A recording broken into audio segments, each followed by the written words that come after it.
Back to the MODUS Super Series. Our apologies for a slight technical difficulty that caused a bit of a problem with the stream. You may have missed a few darts before we stopped play to make sure you saw the important ones. And John Worsley, well, he hasn't missed much. He's 3-0 up in this second match of the night, the first in Group 2, and he's on 121 points. Scott Taylor is on 24 points when he comes back to try and stay in the game. And it will be John Worsley throwing at 1-2-1 for the match. Yeah, so Taylor might actually get back on the stage and not throw any darts here. And we saw a brilliant 1-2-1, didn't we, in the last match by Luke Littler. John, you require 121. Technology is absolutely amazing when it works. When it doesn't, wow. Well, this would be wow. I mean, this is incredible. He's been waiting 5 or 6 minutes. He wants the ball. 96. I'm not sure if Question of Sport's still on, but 24. What happened next? It was almost like that, wasn't it? But Taylor, on the fourth leg, look at that. Scott Taylor. That's a perfect leg in a way. It's a 1-dart leg. It was only 16 darts. It didn't take 10 minutes, I can assure you. Fifth leg, John, to throw first. Well, the players see the funny side, and that's good to see, because something like that happening, look, it's unavoidable when technical issues strike, but to happen on finals night when the two players are chasing their biggest career payday, 96. to take it in such a good spirited way is very impressive. Listen, Murph, when a computer says no, it just says no, doesn't it? 85. You've been watching me do a credit check.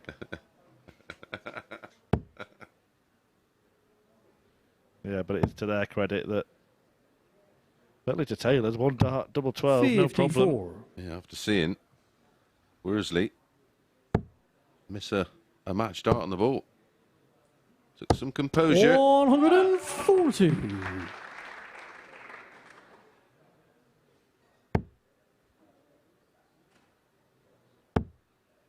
After this one, we return to Group 1, and it's a must-win game for Owen Bates against Darryl Pilgrim. He lost in our opening match of the night against Luke Littler. 4-1. Littler was outstanding for the opening match of the night, averaged 98.57. Every element of his game was tidy, wasn't it? 4 out of 8 on the doubles, 50% ton-plus finish. 99. At what point do we start feeding the 136. narrative here that this break has helped Scott Taylor? We have seen occasions, other matches where things have happened, and Ali Pally, the one that springs to mind, is the draft gate between Adrian Lewis and James Wade. Yeah, he was 5-1 up, wasn't he? 94. Yeah, James Wade was, and Lewis went on to win it and win the World Championship. That darting destiny, names on pot, lad. James Wade's chances, as described, gone with the wind. 100. When your name's not on the pot. And Taylor... It's a great guide. Yeah, he might have had a little help here. Shot of the fifth leg, Scott. Well, if he was in any way edgy at all, it just would have broken the ice a little bit and give him something else to think about, maybe. It's worked to his favour because that was a 15-dart break of throw. Game on. Holds here. We go to a shootout. It looks like it may have just unsettled John Worsley.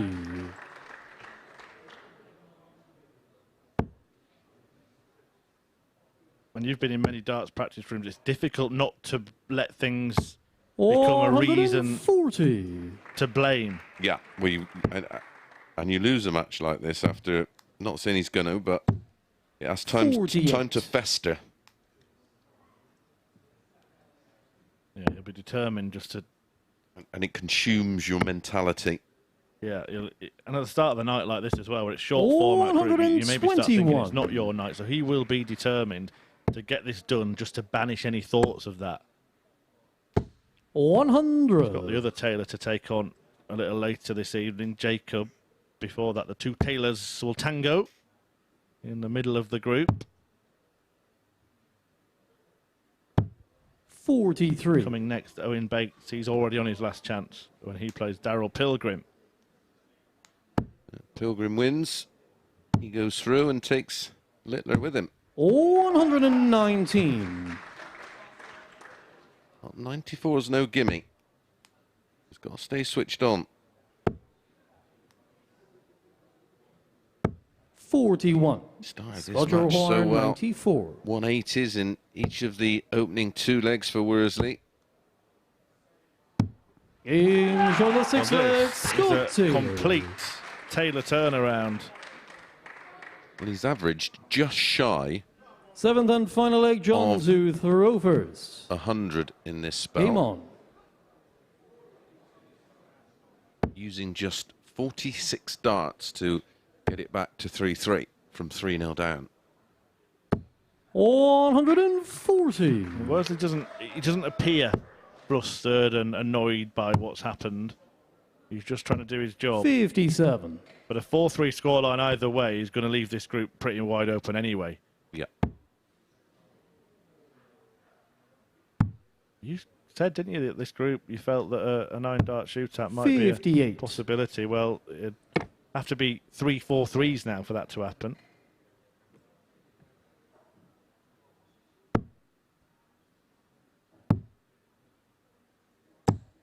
48. It's just been such a drama-ridden week that it would just top it off, wouldn't it, with a 9-dart shootout. 99.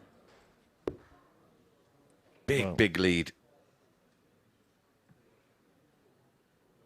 I was going to say a max Murph is minimum. Oh, uh-oh. 140. Well, he's got a couple of trebles, but Worsley still in command. Taylor, though, by winning those 3 legs from 3-0 behind, has managed to really boost his chances of qualifying, even if he loses the last leg here. 100. You don't want to be going into your next game knowing you need a convincing win. And if he loses 4-3, 60. he knows if he John wins Eurofire 4-2 in his next game, he's 104. through. Exactly. That is the next game in this group. Taylor versus Taylor. Jacob, the other one in action. Worsley looking to win this one on double 80. 12. That's where we came back from that unexpected break. And it might be how the match ends. 45. John Eurofire, Should 24. be just about that.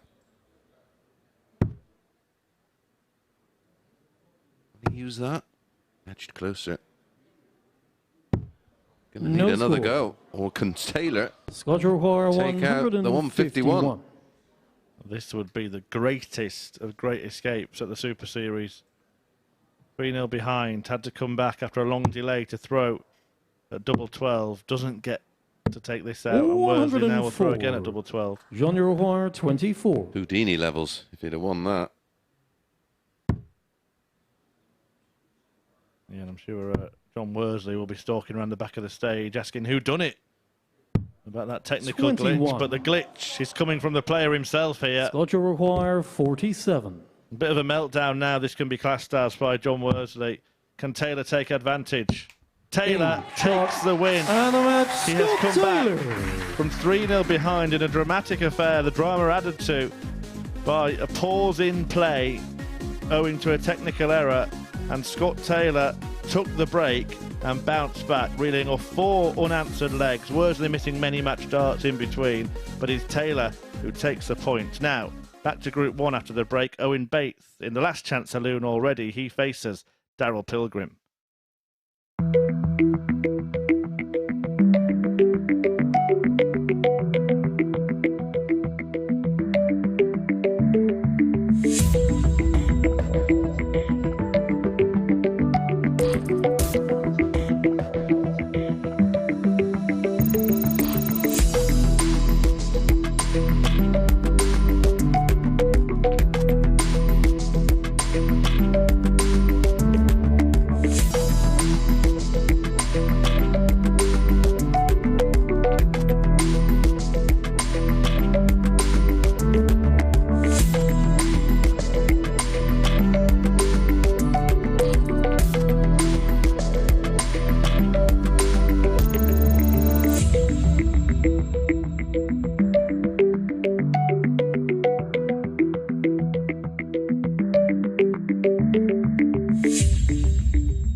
Welcome back to the MODUS Super Series, where Scott Taylor has got the better of John Worsley by 4 legs to 3. That was in Group 2. Back to Group 1 we go. Big game incoming for Owen Bates. He needs to win to keep his chances of progressing alive. He takes on Darryl Pilgrim, his first game for the night. He can win.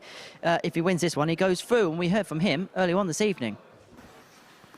Darryl, here we are, Champions Night. How much are you looking forward to it? Yeah, looking forward to it. Can't wait. How would you assess your week so far? We started really well, obviously winning 4 out of 4 on the Thursday. Struggled a little bit more last night, but it's up and down, but hopefully I can get back on it tonight. You won week 12. Have you found that a help or hindrance so far, do you think? Well, say start with a 4 out of 4, I think it must have been a help because it just carried on sort of thing. So. You've been here before. You're the only player to have made it to 2 Super Series Champions Night so far. You came so close last time. Does that give you an extra little bit of determination this time out? Oh yeah, I want to go at least one further after losing in the semi last time. And then what would it mean to you if you were lifting that trophy around about 11:30 tonight? Oh, everything. Well, Darryl, wish you all the very best tonight. Cheers, thank you.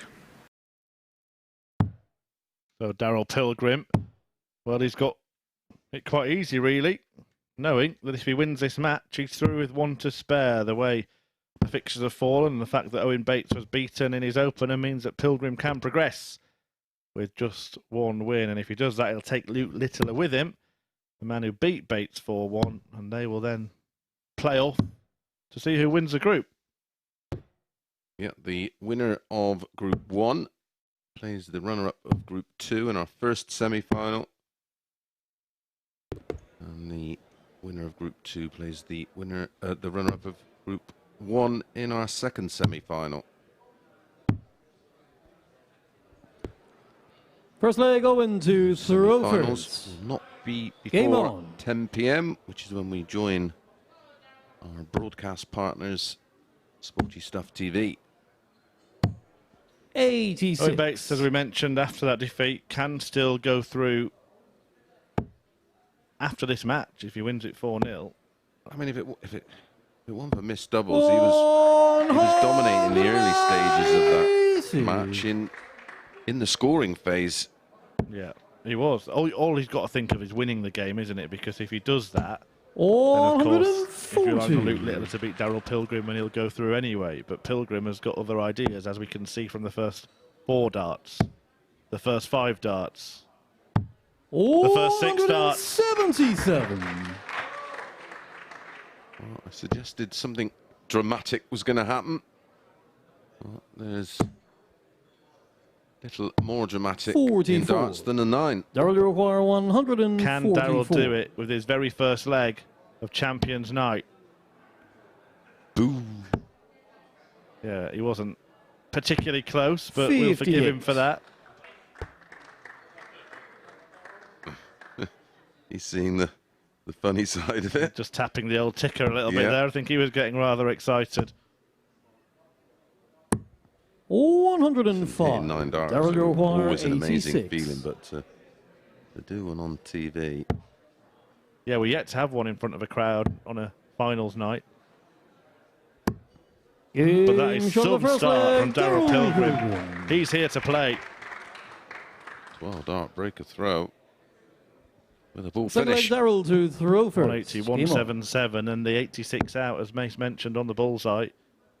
If Owen Bates is going to somehow get through, he's going to have to 57. turn it on maybe to levels that he's never reached before. Yeah, he became quite frustrated last night because he went through the card on Thursday, winning 4 out of 4. And then one of my trips up onto the balcony, he was cussing and cursing and wires and blockers, and he was all over it. They just wouldn't go in last night. 100. And then I think he started to hit the panic button, thinking he might not qualify. Good response from him, though, kicking off this leg with a 180. 134. Getting himself down to this position after a couple of visits. Pilgrim could still be on a finish first if he can fill it up. No ifs, Murph. 190. Well, even he can't believe that found its way in. We've had 3 180s and a 177, and we've not even completed 2 legs. We might get a 171. 170. going on? Darryl will require 164. Bates on double 8 after 9. Might not even get a go at it. 116. It's a strange time to lay up, Darryl. Owen, you require 16. Yeah, it was a pretty bad dart at the bullseye, wasn't it? Not many bad darts in this match. This could be a 10-dart leg. It is a 10. Second leg, Owen Match Bates. is the best we've seen this week. That's a third 10-darter. Wow. Third leg, Owen to Well, look at that. Way Throwford. to break back. Look Game at on. that. 2 legs in, I know, but those numbers. Here's you the start they've made, though. Well, it's not going down, Chris. 139.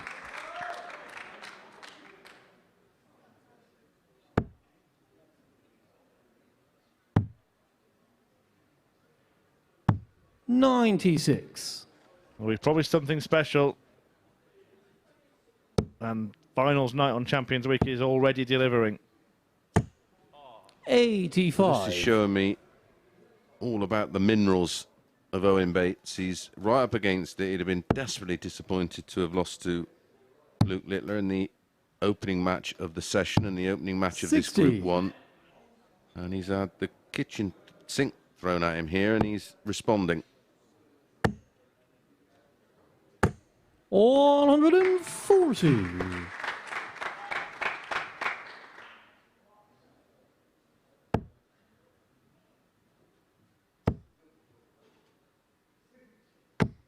$50. On your require He could be about to go in 137. front after Pilgrim set off as if he was unbeatable. Bates has said, you know what, I'm not having this. He's having that. Have some of that. Back to back. 12 darter in leg 1, a 10, and now another 12 Fourth leg for down Bates. to throw first. Game on. We said he might have to reach levels that he's never reached before. After 3 legs here, he's averaging 121.5, Mace. Record 60. breaking territory. Well, yeah, not just for here, not just for him, but for any broadcast darts match. The record's 123.5 now, I believe. Peter Wright in a Pro Tour 57. against Christoph Ratajski, beating the previous best of 123.4 from MVG in the Premier League.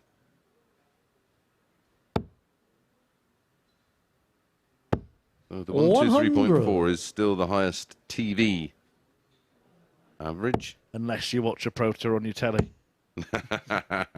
which I do. 125. It was against Ratajski that Wright did that in, and I remember it was actually Ratajski was pointing him towards because they used a Dart Connect system on a tablet which shows the average, and he was much more enthusiastic about what had 68. happened than Peter Wright, even though just been whipped 6-0. Of course, MVG was a double 18 away from a 60. 130 something. Yeah, remarkable. It was actually against Michael Smith up in Aberdeen.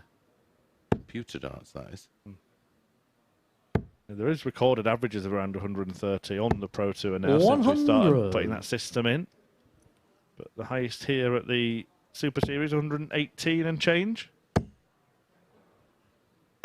139. The highest one I ever had against me was Mick McGowan. It was 96. I don't think I'd have been far off that, and I don't think I got a 59. double. It was, I'm On sure your it was 120 odd. 120. Wow. Well, this is what he wants. Not the odd, just 120. The 3-1. The flatty. Even on a 120. Love it. That's bold, isn't it? What a shot that is. Look at that. Yeah, Oh, and it's worked an absolute treat. Yes. Terrific tungsten this from Owen Bates. It is class. Fifth leg going to throw Well, the first. average has dipped, Game despite on. going out in 15 with a 120 out, to 115. Useless. Well, it's going back up now. Oh, Carry on, Owen. Well, now we know why they 190. call him the master. It was a masterful performance. Wowzers. 44. We are in that territory of record-breaking stuff here at the MODUS Super Series.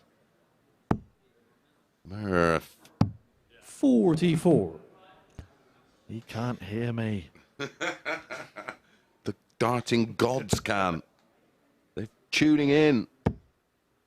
Well, it's darts from the gods from Owen Bates, isn't it? This? 60. In a church. And it's a win that will actually put him back on a level leg difference if he does get it done 4-1. 123. And puts a prospect of a potential 9-dart shootout in this group. Yep. If he does get over the line here and wins 4-1 and then Pilgrim beats Littler 4-1. 154. Exactly what we got. Can you remember back to leg 1 when Darryl Pilgrim was on a 9? What's gone on? Well, part of what's gone on 96. is absolutely flawless finishing from Owen Bates. Yeah, 137. The 120. And then the other one, he only had 1 dart double because he was on it after 9 darts. Oh, and you require Yep, double 58 8 for the 10. 18 for tops. To complete an absolutely astonishing performance. Wow, wow. That is elite level stuff from Owen Bates. In the end, the average is 113.29. The best we've seen on this Champions Week, produced by the master, and it was a masterful, mind-boggling display. Darryl Pilgrim started with 6 perfect darts, but it was all one-way traffic after that. 4 out of 4 on the doubles, including a 120 and a 137. That is a performance to be remembered. A magic match at the Super Series, and it keeps Group 1 very, very competitive. Back to Group 2 next, and it will be the two Taylors tangoing after this.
Owen Bates has pulled out the best performance we have seen at the Super Series, not just in this series, but in 2023. And what a time to pull a performance like that out of the mire when your Super Series life was on the line. He gets the better Darryl Pilgrim by 4 legs to 1, 113.29, the average 4 out of 4 when it came to the doubles. And the possibilities of that 9-dart shooter, as the boys said in the box, is still very much on here in Group 1. But we're going to move that aside for just a second, and we're going to move into the high-octane action in Group 2. And boy, have we seen some drama in there already, because Scott Taylor got the better of John Worsley 4-3 after Worsley raced into an early lead. So our middle game of the group sees Scott Taylor back in action. He can now secure his spot through to the semi-finals and let the other two players battle it out in the final match of the group. But he takes on the hot Canadian talent Jacob Taylor in the battle of the Taylors, perhaps appropriate on a night like tonight. As for Jacob, he is the reserve player involved in this series after Lucas Venning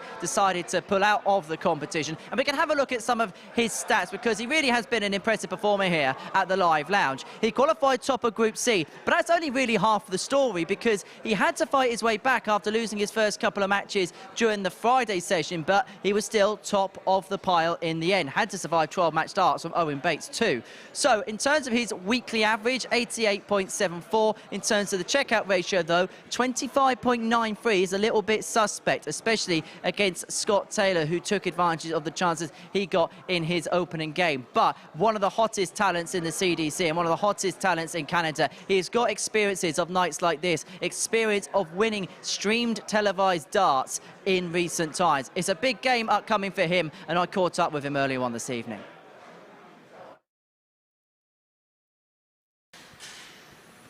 Jacob, here we are, Champions Night. How much looking forward to it?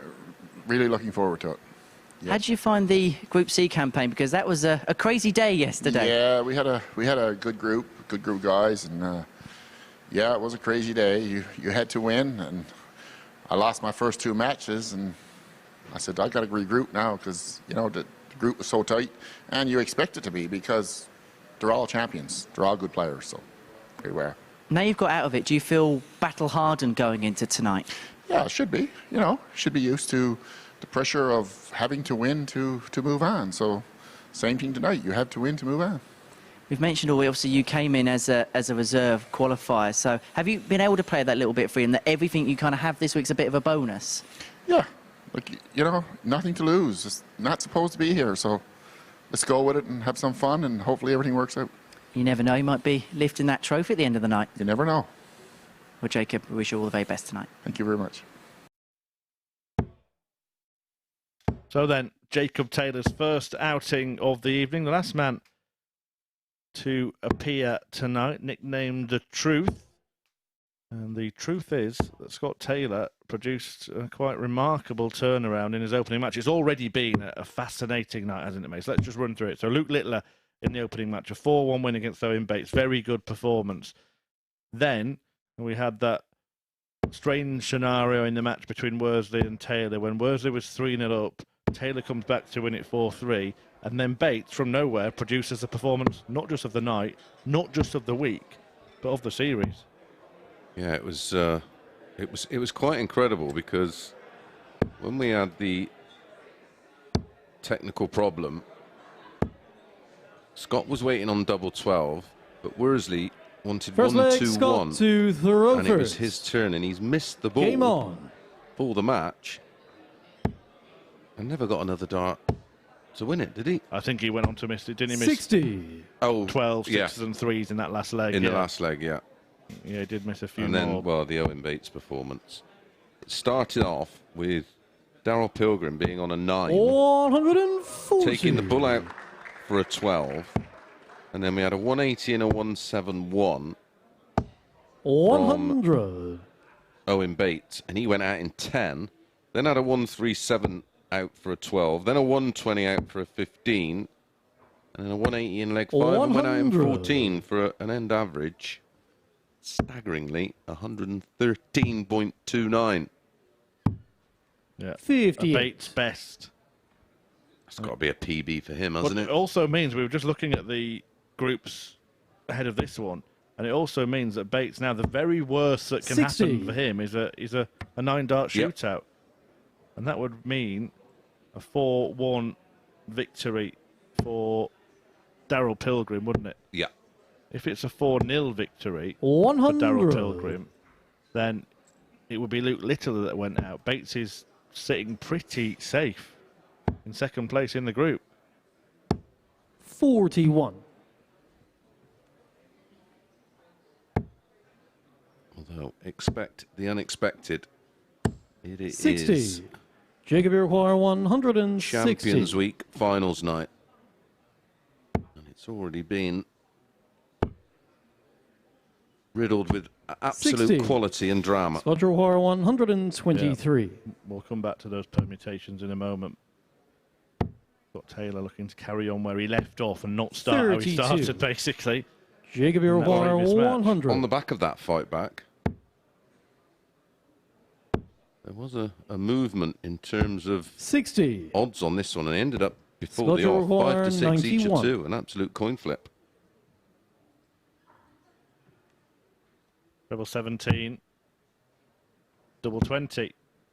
Great guide. Not 71. utilised. Taylor wants the same target. Jacob, you require Jacob 40. Taylor. We're going to have to get used to this, Mace. Too many Taylors.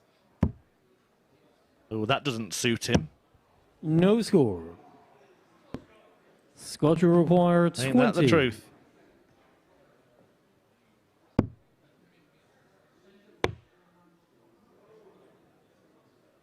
Doesn't like that. So double 7 for Scott. Take the leg. 6. Well, this Jacob, is you require it's turning into a 40. bizarre night, this, compared with the last match. This is darting dross at the start of the this first one. leg, Jacob First Taylor. leg won against a throw in 23 darts, Mace. Yes, not what we anticipated. Second leg, Jacob to throw first. Game on. So I was mentioning that Mick McGowan average, friend of 140. friend of mine and friend of the Super Series, Marcus Knappman, just informed me of the sequence 84. of legs. And for a long time, it was one of the highest averages ever. He won in legs 14, 13, 96. 12, 11, 11 for 123.19. I think it was rounded up to 123.2. And unsurprisingly, Murph, I didn't win a leg. Well, that wasn't surprising in any match, 85. Mace, but I'll forgive you in that one. I don't even think I got to go at a double. Hope you're well, Mick. If you're 42. tuned in, enjoying the darts. Lovely fella and a fine player. 80. Jacob Taylor having a much better leg here. And that was in Ayr in Scotland, and that was the same 97. weekend I watched. Jacob, you require well, 100. myself and Wayne Mardo watched. Adrian Lewis Game on the second leg. would have been Jacob around about Taylor. 17 or 18 at the time. Reeled off 5 consecutive 12-dart legs as Jacob Taylor Alex Scott to throw reels first. off Game on. 2 consecutive legs. That one was a A lot better. lot better. 14 darter 135. for Jacob. Now, if you can go on and get a handsome win here, 140. he would be in a very, very strong position to progress. 58. In fact,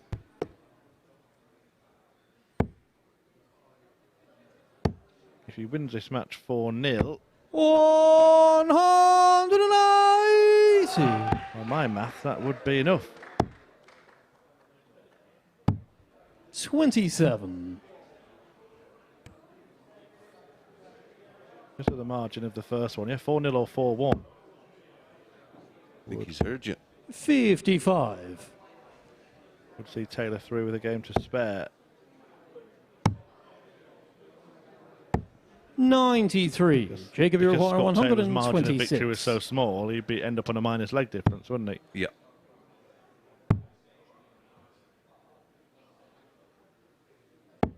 $98. Thought you said there's not too many permutations in these.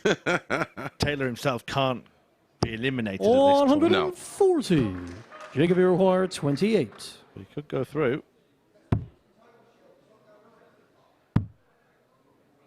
And then you get the strange position where Scott Taylor No would want the score. man who's just beaten him Scott to then go and required beat somebody else 48. as well, Yes. so he goes through.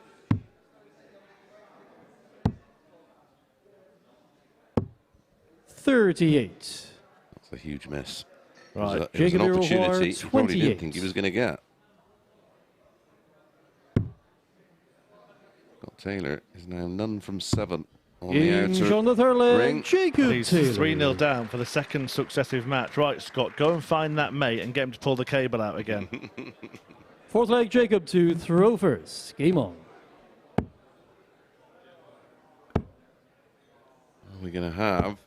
Well, Well, listen, he's got good memories of being 3-0 down. Yeah, I'm not sure it's a good tactic. 57. Not in a race to 4. It's a bit. It's a complete opposite, isn't it, to what's happened to Owen Bates? He's in a terrible 140. position, and then he's bounced back and got himself into a strong position. Here's Scott Taylor in a strong position. He's undoing all the good work. 97.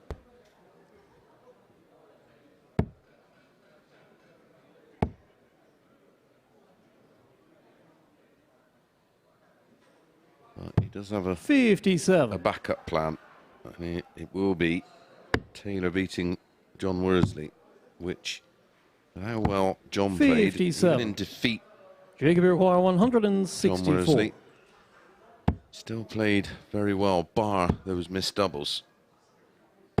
100.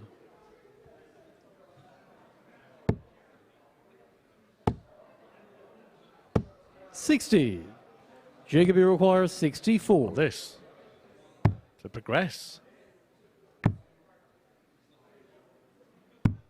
32. He will be back.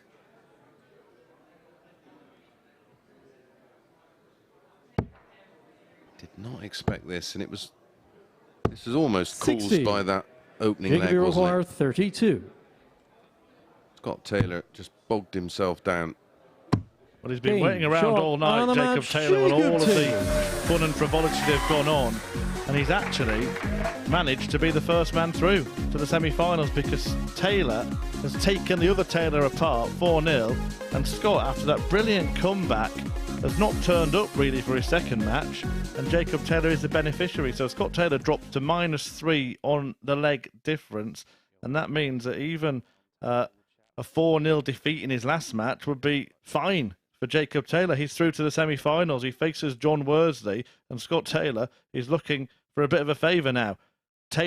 Jacob Taylor, that is, a 4-0 winner, and we will be back with the last match in Group 1 next as Darryl Pilgrim takes on Luke Littler. This is the MODUS Super Series.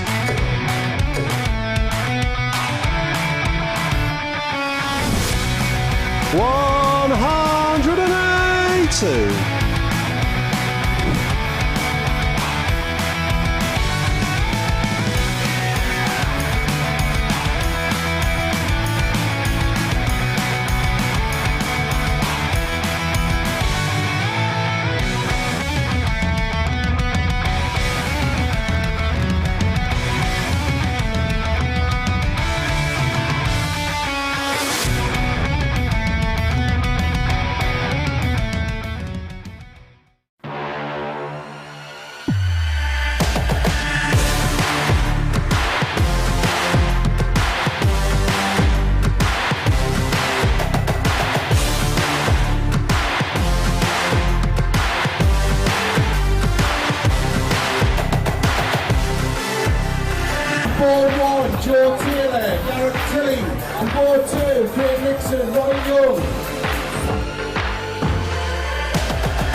Every Saturday, we open our doors for our weekly finals night. For a unique and intimate darts experience. Meet the Dart Stars and even the team off the telly Here at our purpose-built venue in Portsmouth. every single Saturday evening.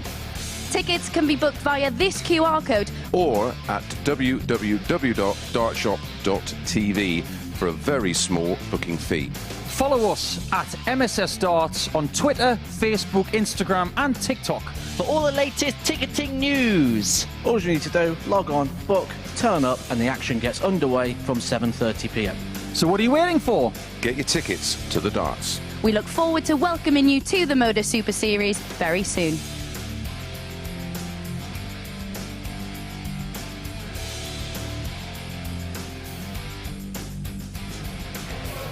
And And the crowd here enjoying a great night here at the Super Series. So it's a great atmosphere inside the live lounge in Portsmouth this evening. And they see some scintillating darts as well. Before the break, Jacob Taylor has sent himself through, getting the better with Scott Taylor by 4-0. And so both groups go down to the deciding game in it. Darryl Pilgrim takes on Luke Littler next. Owen Bates waiting nervously in the wings about the outcome of this result. But early on this evening, myself, Chris Murphy and Chris Mason spoke over the table to chat about Series 3 so far, and what a series it's been.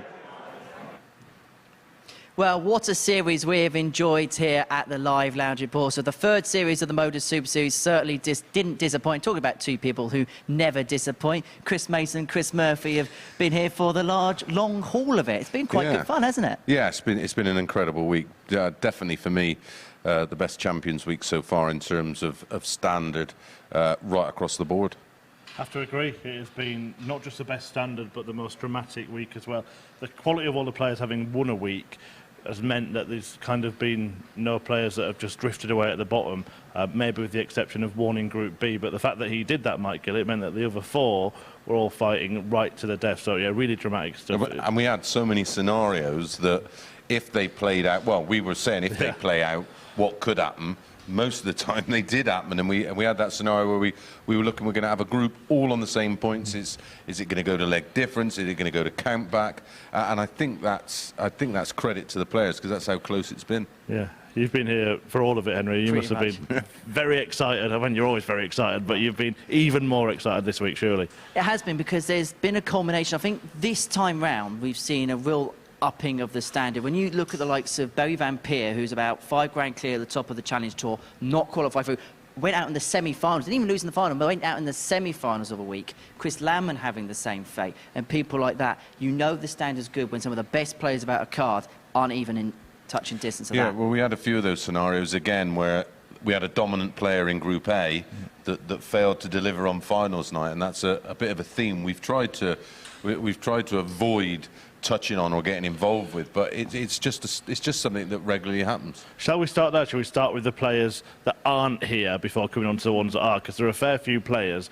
that missed out in sort of cruel fashion. That the most recent one, Steve West yesterday. Yeah, he was devastated, and it was that horrible scenario. And Kevin Painter, you know, went through the same thing, playing against somebody that's out, has nothing really to play for.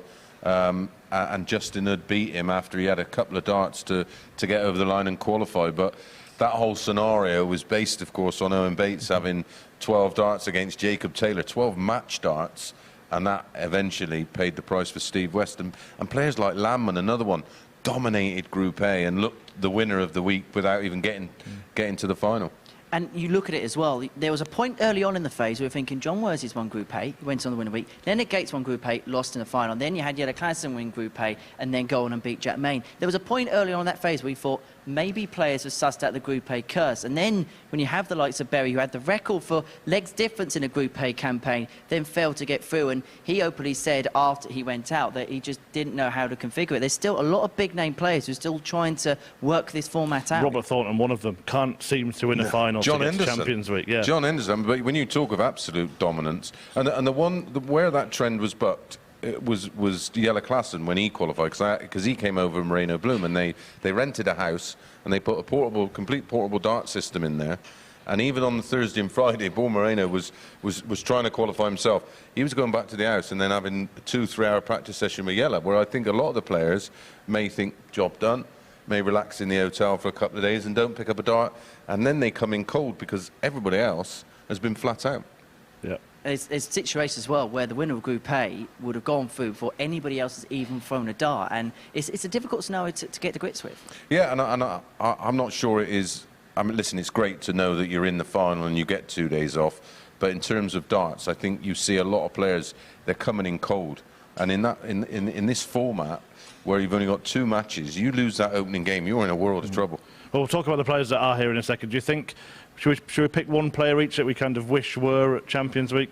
I'll start. You've mentioned him already, Leonard Gates, I think it would be. I know that Owen Bates is the man that beat him, and that's contentious because he's done well, he's got here to the final, but Leonard Gates, such a great watch. And every time he's come here, he's played really well. I think he'd be a really good addition if he gets there next time. Yeah, and that came off the back of winning a seniors event, and again, he looked the winner, missed a match start, that lovely 174 from Owen Bates, and then took out the 24. For me, Barry Van Peer, I think for me, he's the best start player around right now that doesn't have a tour card.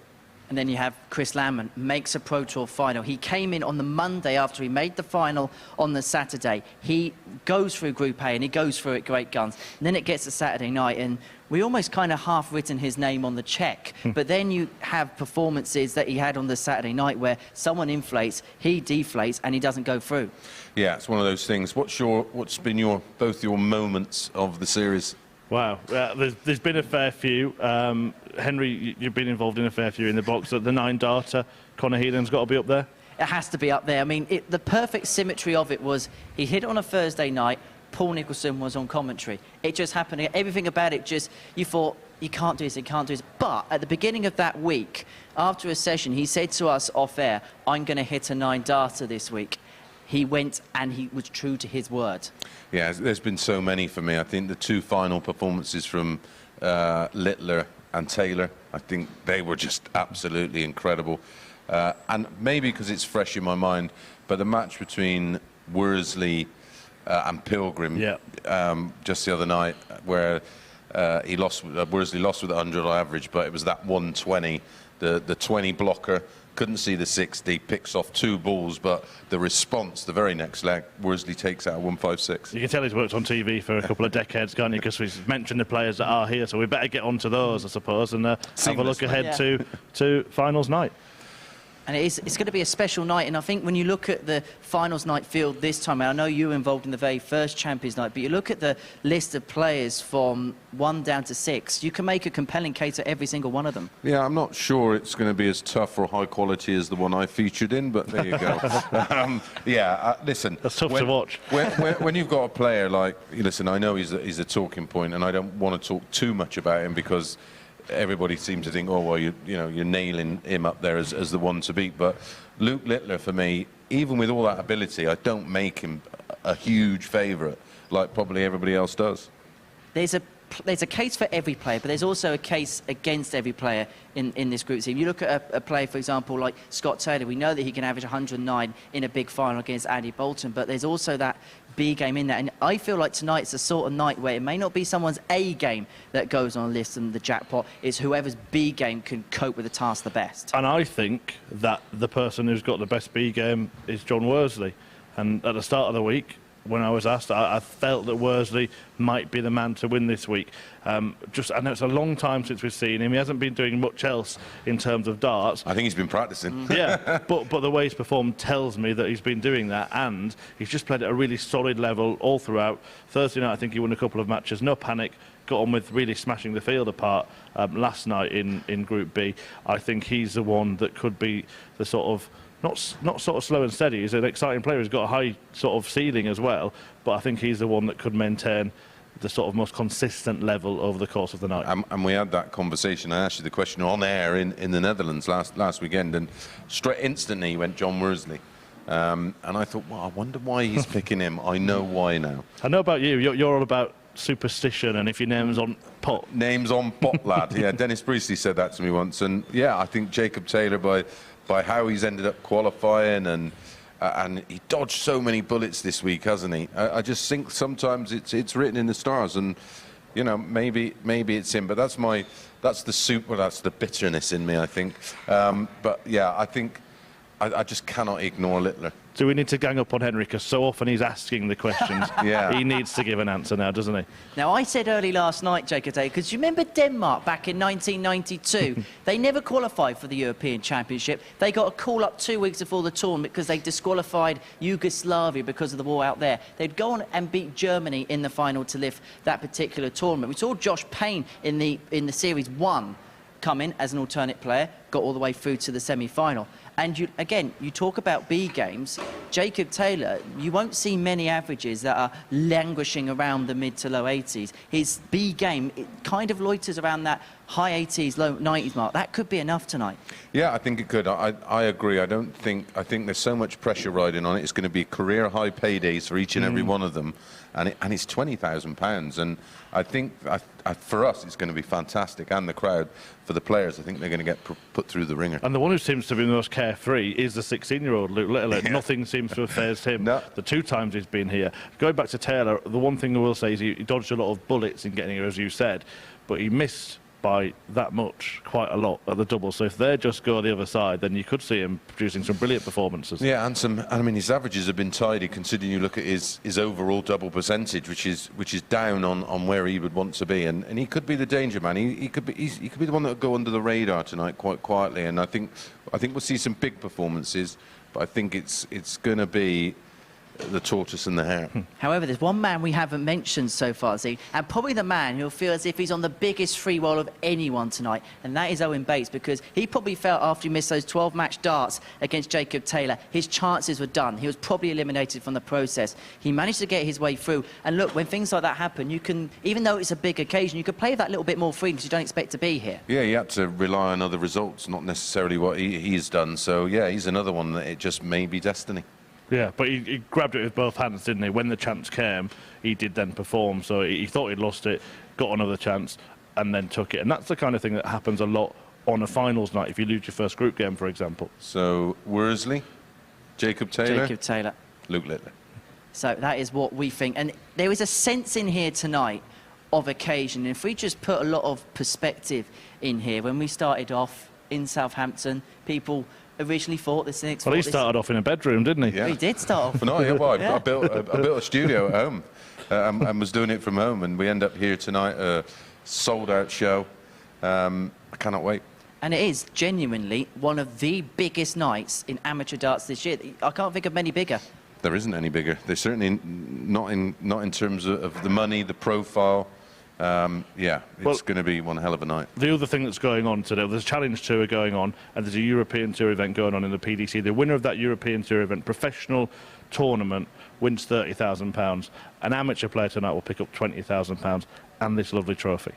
There's not many other sports where the amateur side of it is in as healthy a hands as darts is right now. Yeah, it is. I can't remember darts as a whole being better. There are so many options. There's so many opportunities. There's a place for everybody. If you don't want to be a pro, or if you want to be a hobby player, you want to play for fun, every base seems to be covered right now, Murph. Absolutely, yeah. It's in great shape. The Super Series is in great shape. Getting better as well. We'll see that in Series 4 with the ADC link again, another great thing for amateur darts, but that expanding to Oceania and mainland Europe as well. So it's just going to get better and better and go from strength to strength. We mentioned on our VT promos the top international players, and we've seen some great international players, but there is going to be a true internationalness about it next time. The Group A for Week 1 of Series 4 involves just one English player. Yeah, that's staggering. It was something that all of us have tried to push for. Of course, in the initial stages, we were limited because of travel bans. Now everything's back to normal, and the expansion, as Murph said, of the ADC, and just the hunger from the players. That, you know, whenever I'm at an event, and especially last week when we were in Holland, and I went to watch the host nation qualifiers, the amount of players coming up to me going, "I want to play in the Super Series." You know, it's not down to me. I wish it was, but yeah. So even the players further afield now are keen to be a part of it. It's a huge profile, huge opportunity, and for a lot of players, it's a great opportunity to learn the craft of stage play and match play. Just back to tonight, one sort of question for you, Mess. You can probably hear that final preparations are going in the arena. But what about the players? You've been here on a finals night. What are they going through in the practice room just around the corner? Yeah, it's a totally different dynamic and atmosphere in the practice room on each of the finals nights, the weekly one and then the Champions of Champions night. It'll be a lot less quieter, it won't be as boisterous. It's showtime now. They got their game heads on. There's very little interaction between the players. It is a totally different atmosphere. Yeah, and as I say, someone's going to write themselves in that history book. And we were mentioning throughout the course of the week, we could have 3 different winners from 3 different continents. What a way to start a brand new concept and to really announce yourself in the world of darts. Yeah, and it is very much becoming a feature worldwide. We hear from people on the social medias from Australia, the Philippines, all over America and Canada, Scandinavia. So we're attracting, you know, not only the hardcore fans of our sports, but also the casual viewers that are just tuning in, or may know one of the players, or may met one of the players at a local competition or league. It's amazing. Not bad for a tournament that started in people's bedrooms and kitchens and all the rest of it. Absolutely, and that's what it can grow to, and that's the beauty of this sport. And what it all comes back down to is an hockey and a dartboard, isn't it? And that can be put anywhere, but the better you get, the more opportunities you get to do it on stages, in front of cameras, and the experience that a lot of players will be getting, particularly younger players, of doing this. It'll serve them well for the future. So tonight is a special night. It's Champions Night, it's a grand final, but it's not just about tonight for them. What it might lead to in the future and how it might serve them in the future is really significant as well. Yeah, we talk about that a lot, the financial position this could put them in. It could give them security. The big problem with any sport is cost, especially now with the cost of living crisis and everything else. And sometimes we've got great players that don't get the opportunities or just can't afford to take advantage of the opportunities available. Winning this tonight will put them on a platform, potentially get them sponsorship deals on top of the £20,000, go on to get a tour card, and may go on to be a superstar. Well, gents, we've asked all the questions. I think it's about time we find out the answers and see who is going to be crowned our Series 3 champion. 13 weeks, all comes down to one night, and one man is going to be £20,000 richer and lifting this trophy. We're about to find out who it's going to be. The time for reflection is over. The time for the tension is about to begin, because next up for us is Darryl Pilgrim up against Luke Little. It's the beginning of the final round of pool stage matches on this Saturday evening. And in the commentary box, Chris Mason and Chris Murphy. Thank you, Henry. Yes, that little chat we had recorded ahead of this evening's action. So everything we said was wrong. We haven't just not been watching. But we have been watching tonight, and we can tell you the scenarios here, and they don't look that good for Darryl Pilgrim, do they? Obviously, if he loses, he's out because he hasn't won any matches. But a 4-1 win would get him a 9-dart shootout, and only a 4-0 win would put him through. At the expense of Luke Littler, which would be quite bizarre. Yeah, Owen Bates says, having lost his first match, 4-1... is actually in the strongest position, really, of anyone here. Well, Little it's in his own hands, of course, but Bates, the worst First that can happen is a 9-dart shootout. Yep. Game on. Little can actually be eliminated in this match. Well, Pilgrim started the last match perfectly, 6 perfect darts, and then Bates produced one of the performances 58 that we've ever seen, one of the best we've ever seen here at the Super Series, no doubt about that. An average of 113. 134. Surprisingly, the odds makers offered 4-7 about Luke Littler here, and I just wonder if the stuffing would have been 59 knocked out of Darryl Pilgrim in that opening match of the group phase for him against Owen Bates. He knew that was going in before it even left his hand. I suppose what he's got to do is look at what Owen Bates himself has done. Yeah. Lose his first group game 4-1 and then still manage to put himself in a very strong position to qualify. 109. And he did lose his first group game this time last week, of course, as well, and went on to make it through as the winner at the end of the evening. 96. And the way he started that match as well, you know, we were looking at potentially a 9-darter from Darryl Pilgrim, but that's as good as it got. He eventually, a 180, 177, eventually went out on the ball for 12. It was the only leg he won.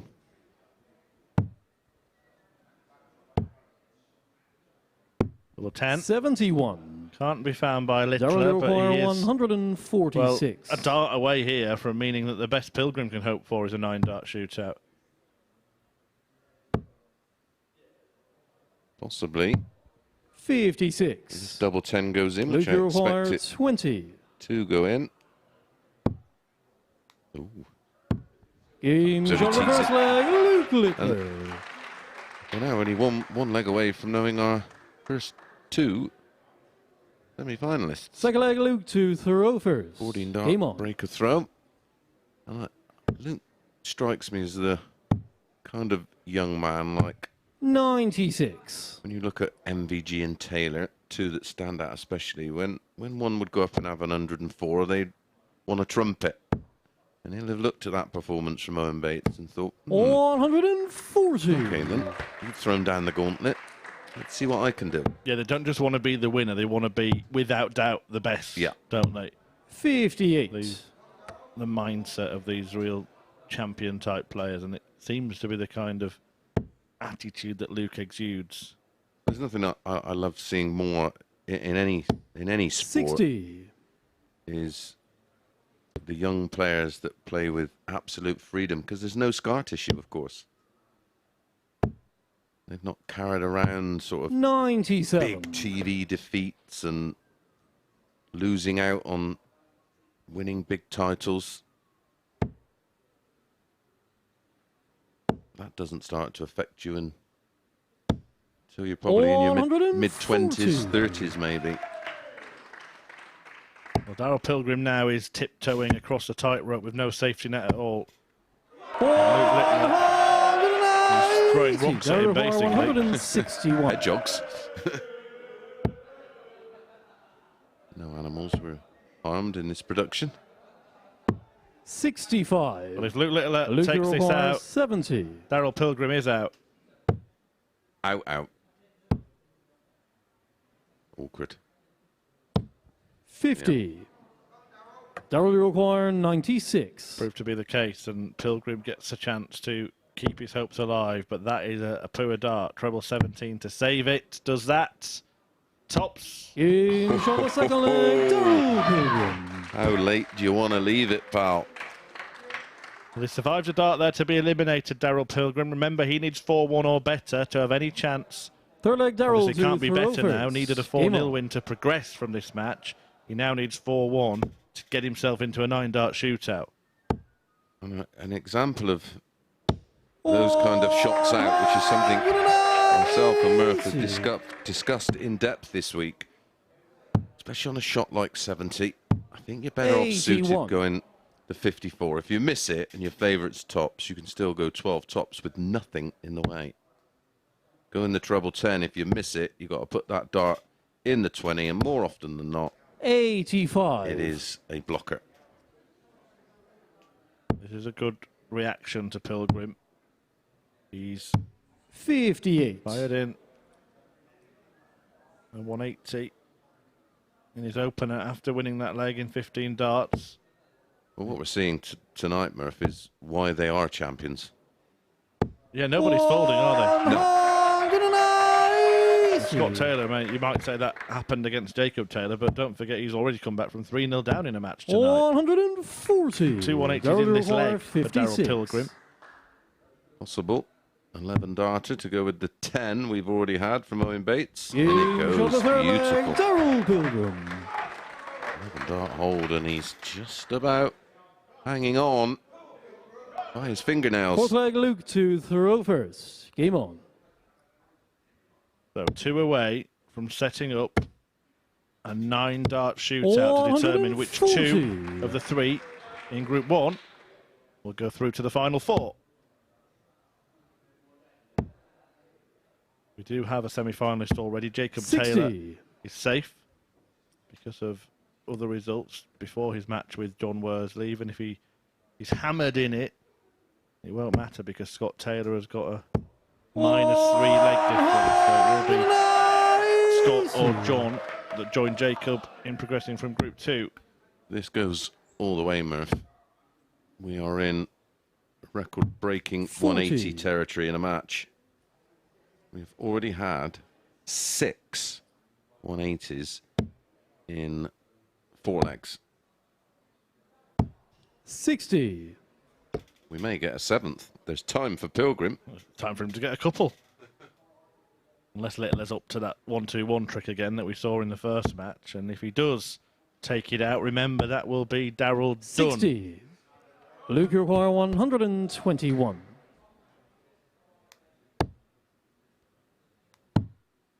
Oh, the treble 7. 81. He'll be back. I have to say, after the disappointment for Owen Bates in that opening match of the night, his response has rewarded him. 95. By the looks of it, a place in the semi-final. And if this tops go in, it will. It will be the two youngsters, and that's what has happened in Group 1. Luke Littler and Owen Bates are both through to the semi-final. Darryl Pilgrim is now out of the race. He will, of course, try and win the match, and that may... 96. I was going to say may determine who wins the group, but actually it won't, will it? Because Littler now knows that he's going to have a better leg difference than Owen Bates, whatever happens. So we know the order as well. Littler finishing first, Bates finishing second in Group 1. Yeah, so Luke will be playing our opening semi-final against 140. who we don't know until we finish our final match in Group 2, which will be coming straight up.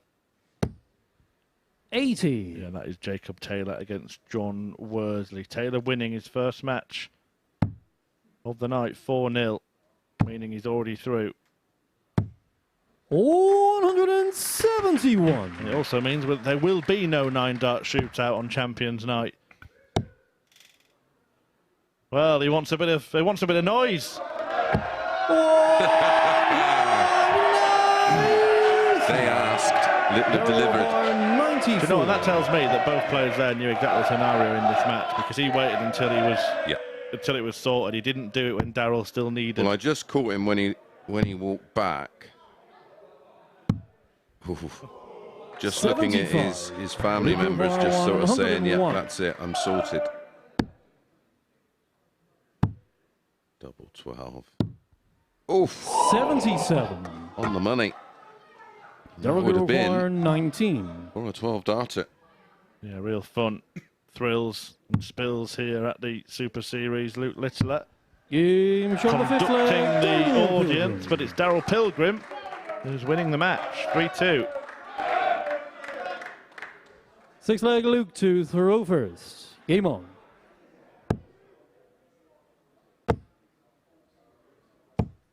$70.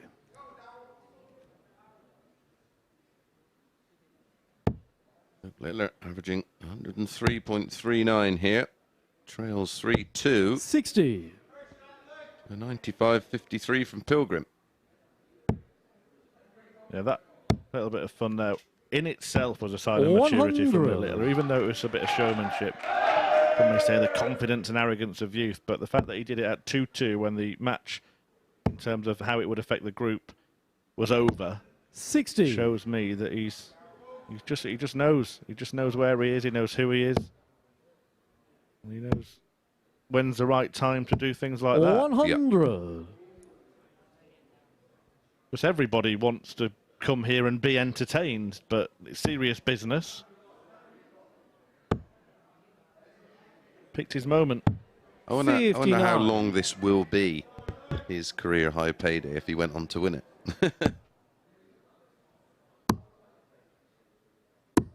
I'm pretty casually picks off a couple of bullseyes. Oh, this man here did that against John Worsley for 120 checkout. Well, I'm just wondering if he's in that kind of mood, could we see him start on the ball here?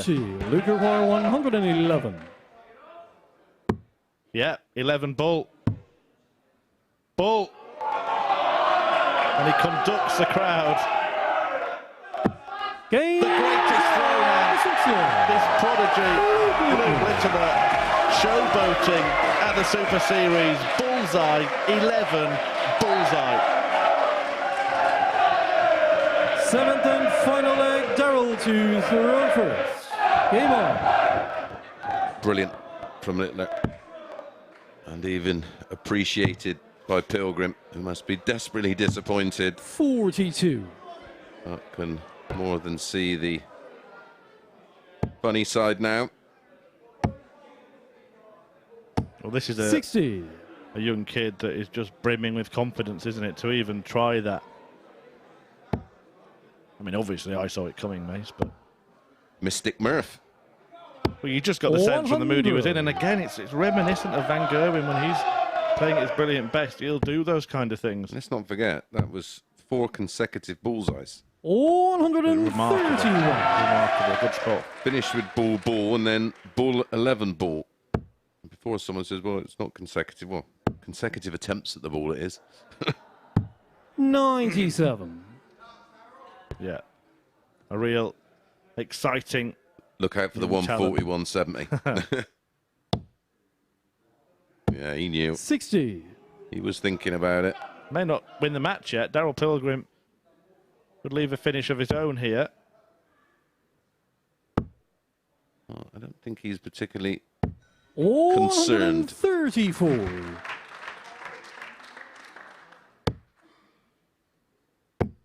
If he scores 100 here, it might be 3 bulls 100. to win the match, mate. Darryl will require 100%. 128. If he gets a go. You can see him looking at the score with a smile on his face there. Please don't hit this, Darryl. We want to see it. Right, he's doing it. Yeah. 100% he's doing it. 63. Hit his last 4 darts at the bull. He's gone bull 11 bull, and now he wants 3 bulls.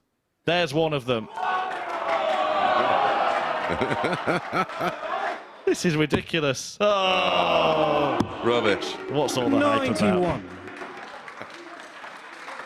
Darryl will require 65. Right, now you know what's going to happen, don't you? Pilgrim's going to go for a 25 and hit the bull. He's going to go 15 bull. But he gets the 25. Can he get the tops? Or the 10s? 45. Surely not. Luke Surely Require not. 9 bull. I think it'll be 59. 19 tops Yeah, now, won't it? no. Yeah, there you see. Shake of the head. Back to the usual business. And that Game. business is winning darts matches. And this man is going to win plenty of those over the years. A real entertaining encounter where Luke Littler put on a show, beating Darryl Pilgrim 4-3. But that only tells half the story. You see the highest checkout there. It's not what you think. It was bull, 11, bull. And it was 4 straight bulls in that leg from Luke Littler. He averages 100 despite taking the mick for much of the match. And he goes through to the semi-finals as the winner of Group 1. Group 2 will be concluded next. Scott Taylor is hoping for a favour from his namesake Jacob, who takes on John Worsley in the decisive match in that one.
welcome back to the MODUS Super Series, where Luke Littler has sent this place crazy. Ridiculous play, ridiculous stuff, and a 4-3 win against Darryl Pilgrim. It sees Pilgrim depart. Bates go through with Littler in Group 1. It's the final game of the pool stages now. In Group 2, it sees Jacob Taylor in action up against John Worsley, and if it's anything like what we've just seen, it's going to be an absolute cracker. Back to the two Chris's. Thanks, Henry. Yeah, unbelievable stuff from the young man, lifting the roof off of the MODUS Live Lounge. And certainly kept myself, Murph, and the audience entertained, and I hope you were equally as entertained at home. That was something a bit special, Murph, wasn't it? Absolutely, and you just spot Jacob Taylor at the start of this one, sort of looking around as people haven't got back to the seats yet, because I think they're sort of still dangling from the chandeliers after what Luke Littler produced then. I mean, just to run back through it, because you'll see the shots in isolation on our social media, but you made the point, didn't you, that when he did that bull 11 ball finish, he'd actually already hit 2 balls to set up that shot. Yeah, the only dart that he didn't aim at the ball in the sequence of 5 was the single 11 to leave the ball, and then hit a 5th ball. Trying to go for 3 balls in one visit. So 5 consecutive bullseyes. Well, that's 3 consecutive. Treble 20s for Jacob Taylor, who is looking to do the other Taylor a favour here. John Worsley lets up a 3-leg lead in that dramatic opening group game from this one. Well, you've got the permutations for this one, haven't you, Murph? Yeah, Taylor, obviously, if he wins, then the 2 Taylors through. Yeah, because they've got takes him with him. No win for Worsley in that scenario.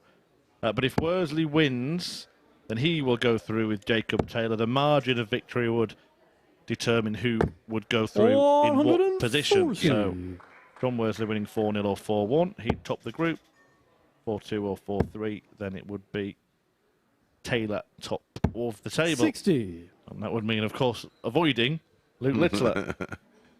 And on the back of that performance, I think he'd want to. So far tonight, Luke Littler's had a 98.57 81 and 100.24. But that sounds good. If you're just joining us, where have you been? Because you missed 140. one of the best performances we've seen 140. at the Live Lounge here in Portsmouth. 113.29 from Owen Bates. The 2 youngsters lighting up the place. 44. Yeah, they've already played once tonight. Jacob It was the first 89. match. It might well be the final match as well. We've seen enough balls tonight. Game shot on the well first leg, Jacob Taylor. Can never not have. No, I'm not gonna. Can't beat a bit of bully, shall we say that instead? Yeah, that's Second leg, John to better, throw pal. first. Well put. Game on. Could have got myself in a world of trouble there. Well done by Jacob Taylor, who's actually, despite all the talk of the excellence and 60. astronomical stuff from Littler and Bates, well, Jacob Taylor hasn't lost a leg yet. Nope. 140. And the Womble is, well, having a bit of a wobble. Remember, he was 3-0 up. Again, Cruising. 100. Scott Taylor, yeah, and it turns out that had he just got over the line and hit one of those match darts that he missed, he'd have been through now. Dart of the ball before 4-0. 140. He went on to miss a few more in the last leg of the match as well, but yeah, he came back needing 1-2-1 after a bit of a technical hit to stop play. Missed the ball, and Taylor hit double 12 first start, and then it all, well, you know the rest, I think, is the way Yeah. we should put it.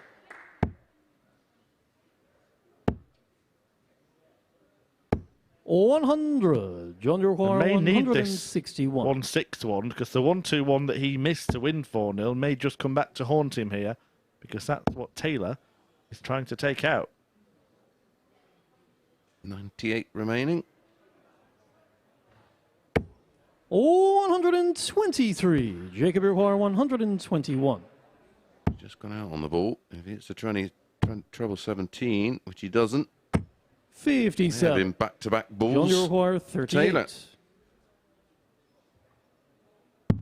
Game shot on the second leg, John Worsley Worsley. works his way back. He is a a fighter, Yes. John Worsley. We saw that in the way that Third he leg sort of Jacob smashed to through throw first. last night's play. Game on. 13 dart leg, that. Pretty average for tonight, that. It has been exceptional, hasn't it? There is a worry sometimes in these Super Series weeks that the standard may slip on a Saturday for various reasons. One, that for many of the players, they've been playing darts all week. Yeah. Another, that the change in dynamics, it's like a completely different place on a Saturday night. And the amount of money they're playing for. 58. I mean, we see it on the events that, especially the events I do on ITV, where the players have played for a couple of days and then have to play just 3 times 100 over the course of a day, and how that takes it out of them.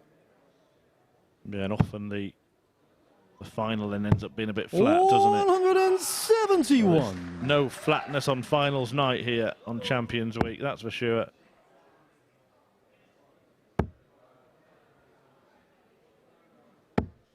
$24. Jacob Iroquois 132.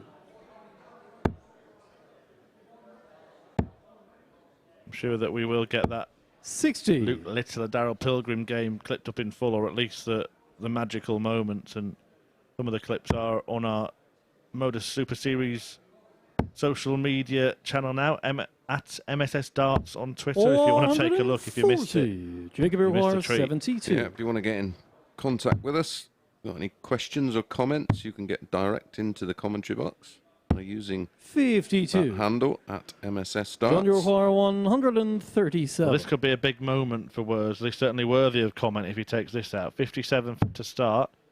Would have gone tops had he hit it.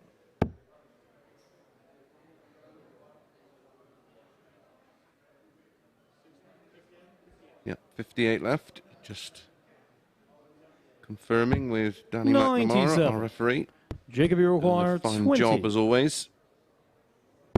You know, he's a great ref because you don't often notice him there. On the third leg, Jacob Taylor. Jacob Taylor goes in front again, courtesy of a 17-dart hold and the wonderful 171 Fourth in the leg, leg. John to throw first.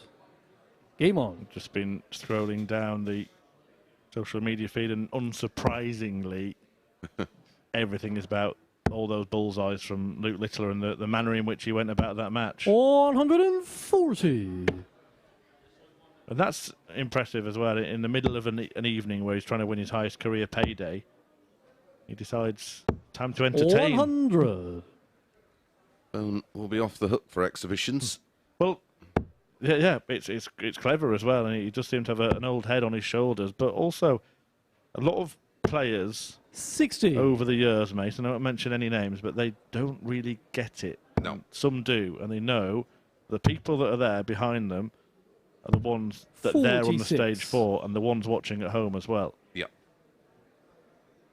You've got to give them a reason to tune in. You're a brand. And the brand of darts he's playing is 97. attractive, let's put it that way. Yeah, exciting, entertaining, and excellent. I'm just glad I'm 40. sat here and not on the end of it. There's always next series, Mace. Yeah, it's getting a little warm for Mason, I'm afraid that. 59. Will it be one of the old heads, John Worsley or Jacob Taylor, perhaps, that sorts out one of these young whippersnappers? 59. John Iroquois Normally say sort them out from the 145. boys, but it's the boys doing the business. Worsley's going to need to find a breaker throw, but first things first, needs a hold here. 85.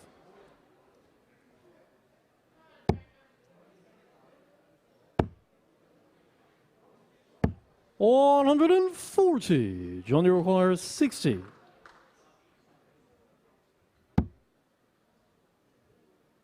Double 10. For an unintended double-double. 40. Jacob Iroquois 116. You don't want to be giving him a go at shots like this. Not in the mood he's in. Tops. 96. John, you require 20.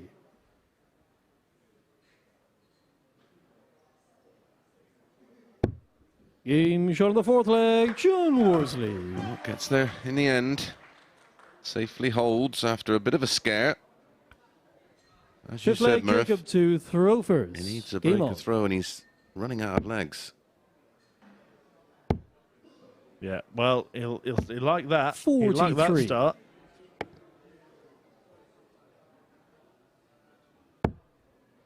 I like that a lot.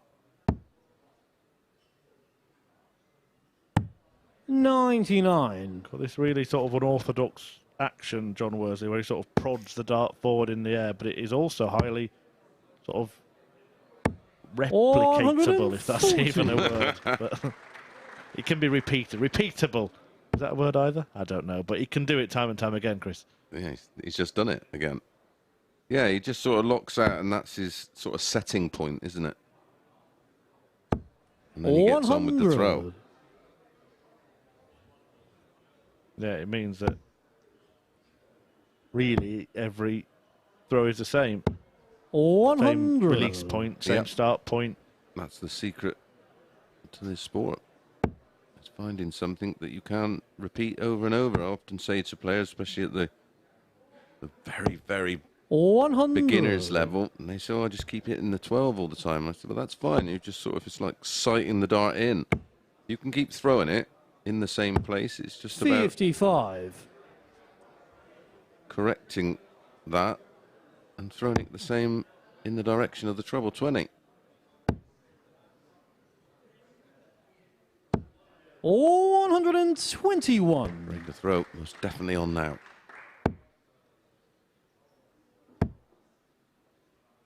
Minimum 60. should get a dart at the ball. John, you require 81. Yeah, big moment.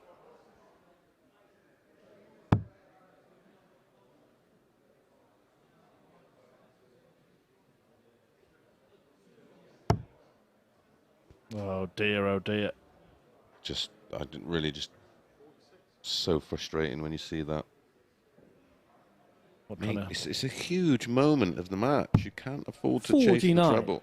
Jacob, you require 103. Particularly on that kind of shot, you're leaving a difficult double anyway by hitting that treble. Taylor looking to punish. Game shot of the fifth leg. Chasing the treble, he's cost Jacob. himself a dart at the ball. An opportunity to break throw and lead 3-2. Now he's Sixth in a leg, John, to throw world of first. trouble. Yep, Game he's a on. leg away now. From elimination, the Womble will be going back underground if Taylor takes another one. 100. In that scenario, your natural eye line is taken towards the treble, almost like 100. an instinct. But you just have to make sure of the big 12.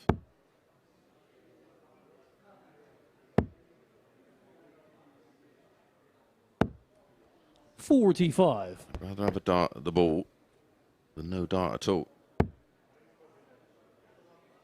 Especially if Luke Littler was throwing it forward. Yeah. Yeah, if anyone ever asks me that question now, you know when they say if someone's got a dart at any double to save your life, I think I'll go Bull and Luke Littler. Well, is time up here 59. for Worsley? Looks a little resigned to his fate. 41. Although, And that'd be Murphy in the mud, wouldn't it? After our little chat that we had before, he was my pick. Deacon, well, you are a bit jinxy, Murph. Deacon and Mason would still be going strong in the semi-finals with their runners. You've only got to have even a thought about a 9 when it's on and it's off. Listen, mate, I could call heads and tails, and the coin would land on its side.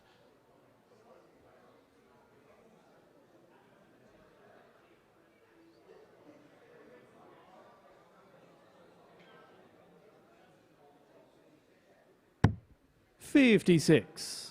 John, you require 157. To stay in the race.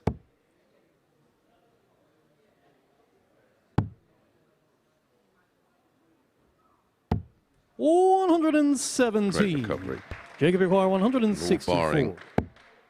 Oh, I was going to say that would be super special at the Super Series. John, you require 40. Well, a penny for the thoughts of Scott Taylor here, remember. He's wanting Jacob to win to go through. Oh, and he might get his wish. That is a real wobble. Has he looked the most unsettled player for you tonight, John Worsley? 68. Night and day in comparison to last night.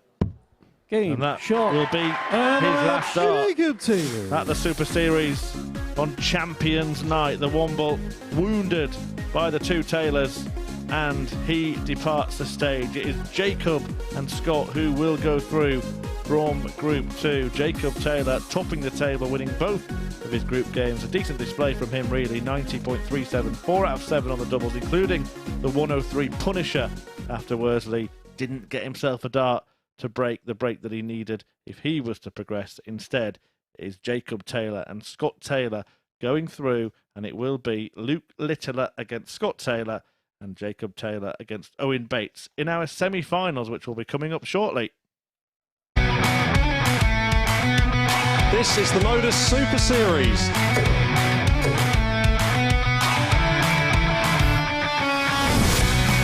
$180.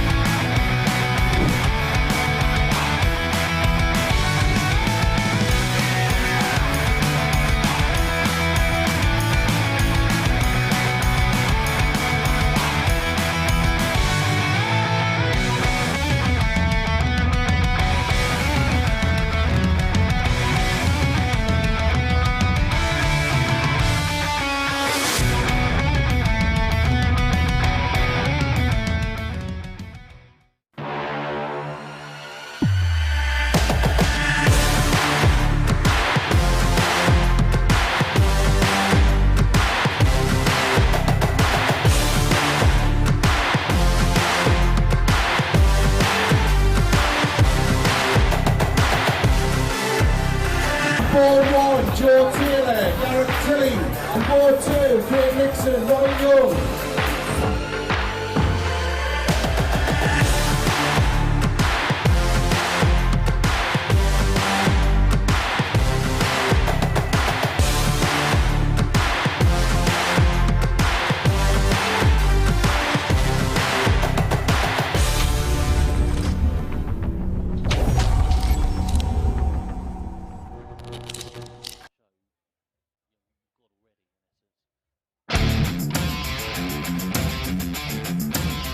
Every Saturday, we open our doors for our weekly finals night. For a unique and intimate darts experience. Meet the Dart Stars and even the team off the telly. Here at our purpose-built venue in Portsmouth. Every single Saturday evening. Tickets can be booked via this QR code. Or at www.dartshop.tv for a very small booking fee. Follow us at MSS Darts on Twitter, Facebook, Instagram and TikTok. For all the latest ticketing news. All you need to do, log on, book, turn up, and the action gets underway from 7:30 p.m.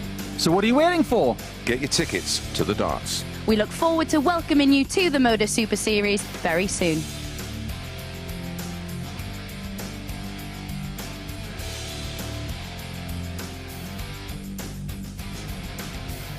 Wow, what a session we've seen so far here at the Super Series. Chris Mason alongside me up here on the balcony to reflect and assess on what we've seen. And look, there is only one place we can start. Luke Littler, what on earth is he doing tonight? Yeah, I just think well, just spoke to me, said once I knew I was safe, I thought I'd just have a bit of fun with it, relax and not try and really just use up too many good darts. And, well, he produced absolute magic. If doing that is not using up his good darts, I'd like to know what the good darts are. Yeah, well, he's got plenty in the locker, and I think both young men have been outstanding. The way Owen responded in his second match with a 113+ average was absolutely fabulous, and yeah, I'm sure their parents and fans and friends and family are extremely proud, because that was a bit of a show they put on. They didn't let us down. There's a lot of pressure on the players, and they produced. Well, it's been some session, and we're going to do it all again from 10 o'clock when we have our 2 semi-finals. Myself and Chris Mason will be back for that. But before we do that, a couple of weeks ago, Glenn Durham caught up with Matthew Edgar to talk about his life and times in darts. He's been back in the winners' enclosure recently at the Iceland Masters. Let's hear what the pair had to say.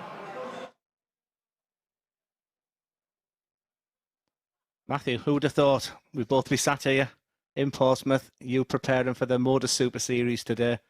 Fresh from your Iceland Masters win, and I think everybody here has expected my questions to be a joke between us, but it's going to be the total opposite because I really want to get the public to know you like I know you. But first of all, you're here in the capacity as a player.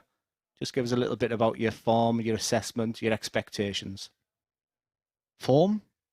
There isn't none really. I've played one tournament, or 2 tournaments now, which was over in Iceland, which happened since August, and that was tough going.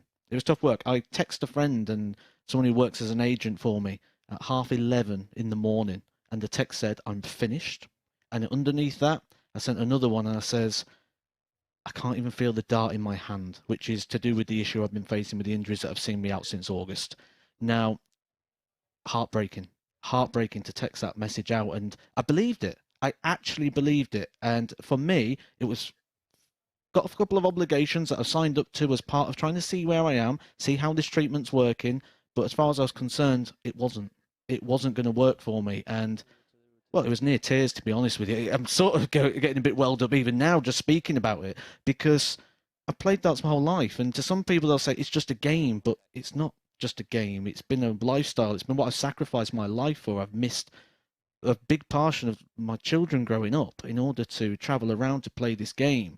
But right now, off the back of the Iceland Masters win, one thing I felt is a bit of responsibility. I can't quit, because the level of support I got from people off the back of that, the text messages, the amount of people that contacted me to reach out and say how happy they was for me, or watched me do that and was watching me either on Darts Connect or the stream. I also feel now there's an element of responsibility to do whatever I can to do my absolute best to reward that support, even if it is just maybe having one World Championship appearance. Yeah, how can I go into something fun? I think that was the expectation when people thought I was going to be interviewing you today. A couple of things that you said there sort of resonated with me. You know, I was at the top of the world and all of a sudden, you know, I'm finished now. Can you just tell me a little bit more about that text? You know, was it genuine? Did you think this really is it? And what a difference 24 hours can make. 100%. I thought that was it. I even said to my partner who was there at the time that let's just go.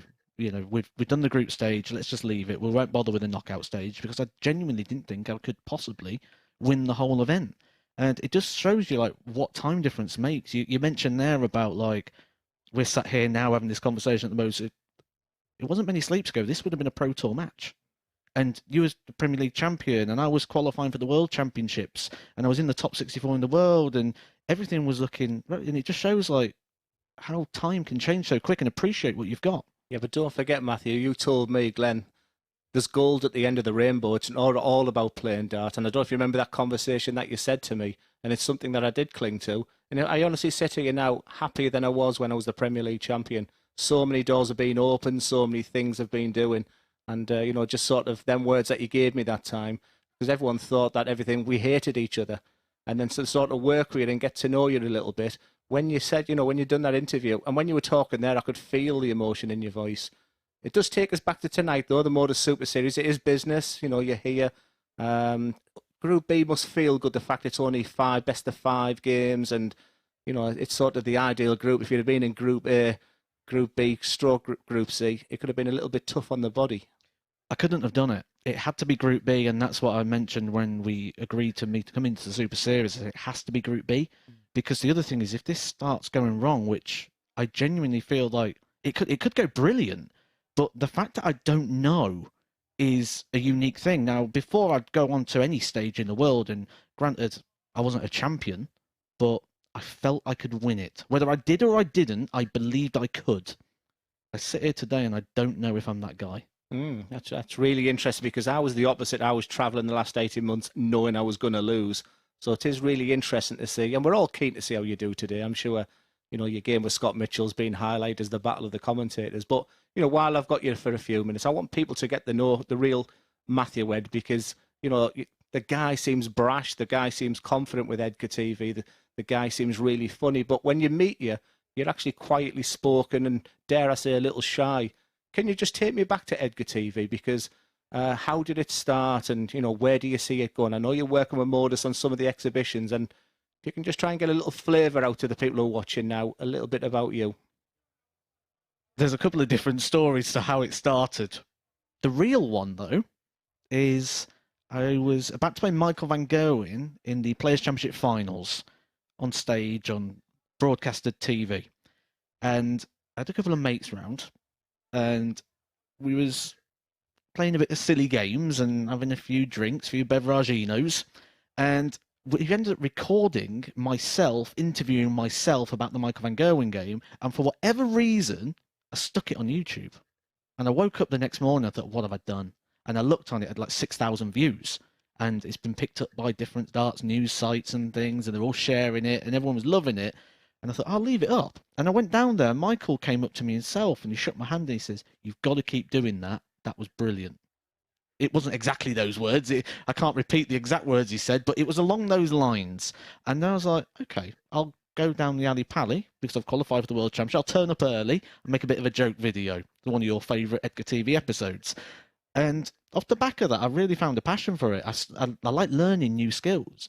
And I was learning how to edit videos. I was learning how to put them together. I was learning how to sort of make it interactive and engaging. And now it's something, like I say, I couldn't live without. And I said it gives me what I feel, a sense of responsibility now to put everything I can in so I can show people that it's always worth fighting. Yeah, so listen, just finally, I just want to, you know, sort of people just to wish it all the best from me. Like I said, I think the expectation tonight is I'm going to be on comms, but I'm going to be treating this like the real ultimate professional that I want to be and aspire to be as a commentator. And I just wanted to sort of people to see the real you. I think it's difficult. I think even when I speak to people, I said, you bet you hate him, Glenn. I bet you all this, that and the other. But I genuinely wish you all the very best for tonight. Go out and enjoy it. Like I said, it's a game of darts in the end, and play with a smile on your face, and all the very, very best. Cheers, Glenn. Thank you.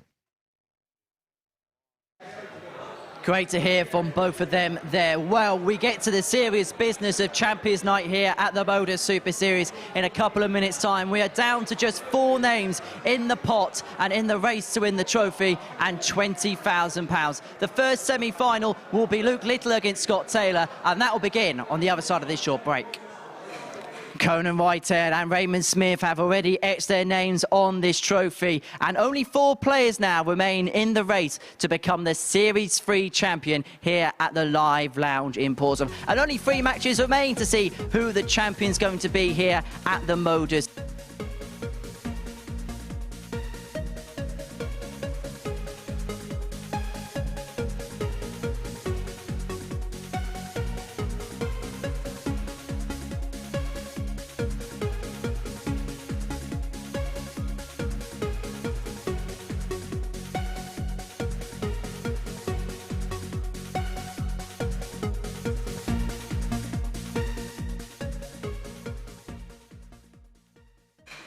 Conan Whitehead and Raymond Smith have already etched their names on this trophy, and only 4 players now remain in the race to become the Series 3 champion here at the Live Lounge in Portsmouth. And only 3 matches remain to see who the champion's going to be here at the MODUS Super Series. 2 players have already departed us following the group stage action earlier on this evening, and this is the best of the action.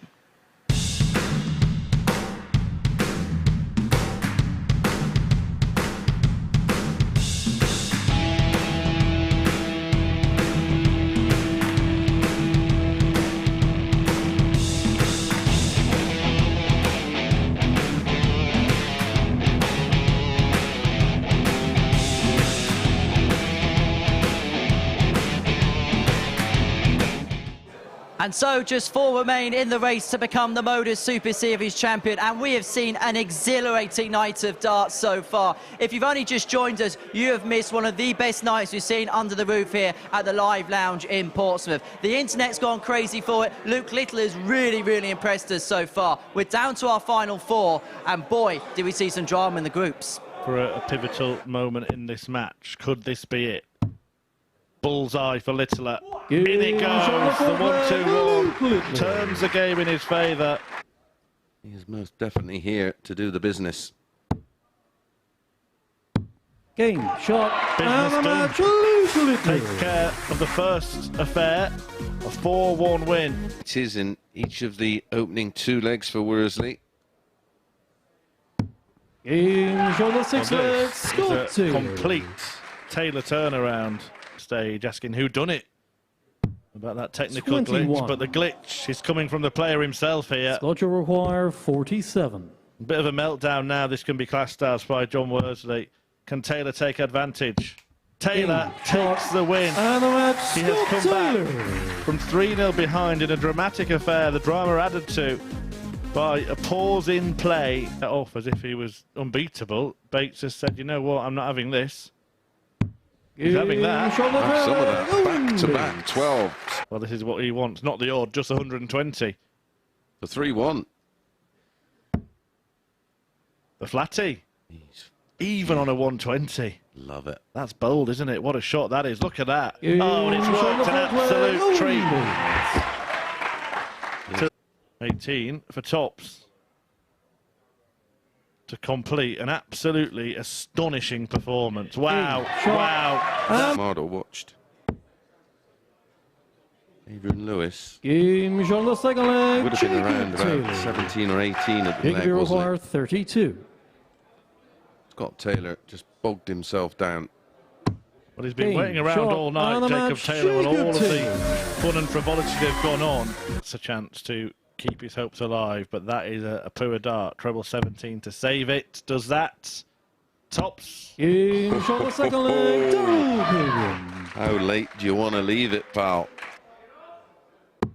Yeah, 11 ball. Ball. And he conducts the crowd. Game, The greatest throwman. This prodigy. Luke Littler. Showboating. Being Tops Yeah, now, won't it? no. Yeah, there you see. Shake of the head. Back to the usual business. And that Game, business shot, is winning darts and matches. And this man is going to win plenty of those. Game, shot, the second leg, John Worsley. Worsley. That kind of shot, you're leaving a difficult double anyway, biting that treble. Taylor looking to punish. Game, shot, the fifth leg, Chasing the Jacob trouble, he's cost Taylor. himself. For the thoughts of Scott Taylor here, remember, he's wanting Jacob to win, to go through. Oh, and he might get his wish. That is a real wobble. Has he looked the most unsettled player for you tonight, John Worsley? 68. Night and day in comparison to last night. Game, And that shot, will be his and last start Jacob Taylor. at the Super Series. Wow, we saw a fantastic night here at the Live House. The crowd have absolutely loved it, haven't they, Chris Mason? Yeah, they seem to really sort of got involved and with the spirit and the occasion, and they're giving it the full beans. Have you ever known it like this? No. And I hope this is how it's going to be going forward, because when people come here, they have an unbelievable time, and for the players, coming out to a reception like that is incredible. And part of the reason is because of Luke Littler and what he's done tonight. Not just the way he played, but how he's treating the games. Yeah, him and Owen Bates just set the night on fire. The 113 average from Owen, and then a real exhibition of play. Once he knew he was safe and he'd done enough in terms of legs, Luke Littler put on a real show for him, and they appreciated it. Well, let's see what's happened then so far in full. These are the results for the evening session. As you see, Luke Littler opened the show against Owen Bates, but Owen Bates came back with the best average seen so far this year. Yeah, he responded really well from the disappointment, unlike John Worsley. I'm surprised he never looked settled tonight, John Worsley. Seemed to sort of get sucked into the occasion rather than sort of blossom like we've seen from others. And that was how the group stage concluded here at the Live Lounge in Portsmouth. This is absolutely crazy. I hope it's coming across okay at home. These are the tables then, following our 2 group stage worth of action. Luke Littler and Jacob Taylor win the group, so the advantages they get there is they're going to have the throw in their respective semi-finals. Owen Bates and Scott Taylor throw second. They'll play in opposite groups, so Littler against Scott Taylor. Scott Taylor, well, to be fair, he's done what he's done all week, and when he's had to dig in, he's dug in. Yeah, very much like like the other Taylor, isn't it? They both dodged a few bullets now to make it to this stage, and both should feel. Jacob Taylor looked very comfortable, and it's gone under the radar. I know it was your pick. Murph's pick's gone in John Worsley, and I'm still staying alive with Luke Littler, and well, it could come down to Luke Littler and maybe Owen Bates in the final, the young guns. And just talking genuinely, we didn't quite know what the occasion would do for the players, but we thought possibly B Games may win tonight. In fact, it's the exact opposite. Yeah, absolutely, and in most cases it's needed to be, but the standout performances tonight have come from the two players that you may have thought, being young and relatively inexperienced, they might have been affected by the occasion. Instead, they've absolutely blossomed.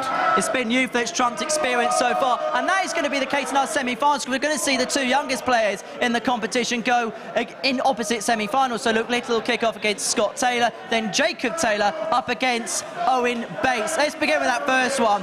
Look, Luke Littler will go in as favourite, but don't ever want Scott Taylor. He's got a big performance in him when it matters. Yeah, high ceiling, a big A game. We've seen that when he qualified in that final, where he matched Luke Littler in terms of the 109 plus qualifying average in a final. Let's hope they do the same. As for the second semi-final, Jacob Taylor against Owen Bates. Even in the game Owen lost, he averaged over 90, but Jacob Taylor has had this steady consistency, not just throughout this week, but throughout the qualification phase. Yeah, and Owen, that'll be a game, unless he obviously replicates that 113 plus average. Jacob Taylor's going to keep him under it. He will keep him honest, and he won't give him. He'll feel like he's being suffocated because he's constantly going to feel like he's under pressure. If he deals with that, I think we see a Littler Bates final. Is it Luke Littler's to lose now from this point onwards? Well, the last time he was in a semi-final here, he had a little bit of a wobble and only just scraped past Nathan Gervin. He will hoping not to repeat that type of performance. They're ready for the semis, I think. The So crowd. am I. Well, we're 3 games away from crowning the 3rd Super Series champion. Someone's going to join Conan Whitehead and Raymond Smith in the Rinners enclosure, picking up £20,000 and the magnificent trophy. So 3 games to decide it. The first of our semi-finals is about to get underway. It's Luke Littler up against Scott Taylor. Chris Mason's going to make his way down to the commentary box. Chris Murphy is going to join him. But first, to get the players on the stage, our referee and master of ceremonies, Danny McNamara. Thank you, ladies and gentlemen, and a very warm welcome back to the action here at the Live Lounge, Portsmouth.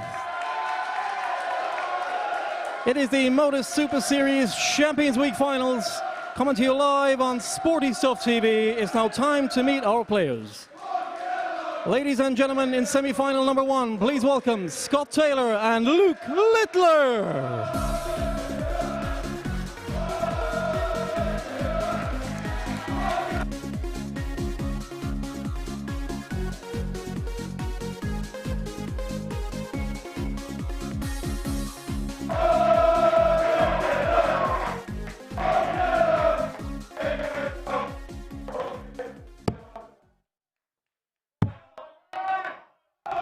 On we go then. Incredible action so far. And for those of you who weren't watching on the MODUS Super Series YouTube channel, I think, Chris Mason, we better recap because, well, we saw the highlights there, but they only tell a little bit of the story. Luke Littler has just been, well, a kind of showman tonight, hasn't he? Yeah, First leg, Luke to throw first. I think you summed it up perfectly. Game on. He gets it. I mean, he hit 5 consecutive bullseyes. He was hitting bullseyes like a machine gun. Yeah, and he already hit a ball that we saw for the 1-2-1 checkout earlier on in the night. Scott Taylor, though, well, he's lived a bit of a charmed life. He was 3-0 down in his first match 96. and lost his second match 4-0. It's a Taylor thing. Somehow, here he is. Yeah, came back from 3-0 behind against John Worsley. You could just see there, Taylor himself getting involved, trying to whip the crowd up a little bit himself. I don't think they need whipping up after that up there on the balcony. I couldn't hear myself think. They are loving it, and I hope it really continues. The players just getting a few moments in the players' room, and they just said, listen, it's small things coming. Well, great things come in small packages and in the biggest venue, but the ambience and atmosphere that creates, the players are absolutely loving it. I'm loving it so much that Darryl Pilgrim now has taken up a front row seat. He wants to be part of the Darty party. 61. Luke 36. His defeats to Owen Bates early in the evening.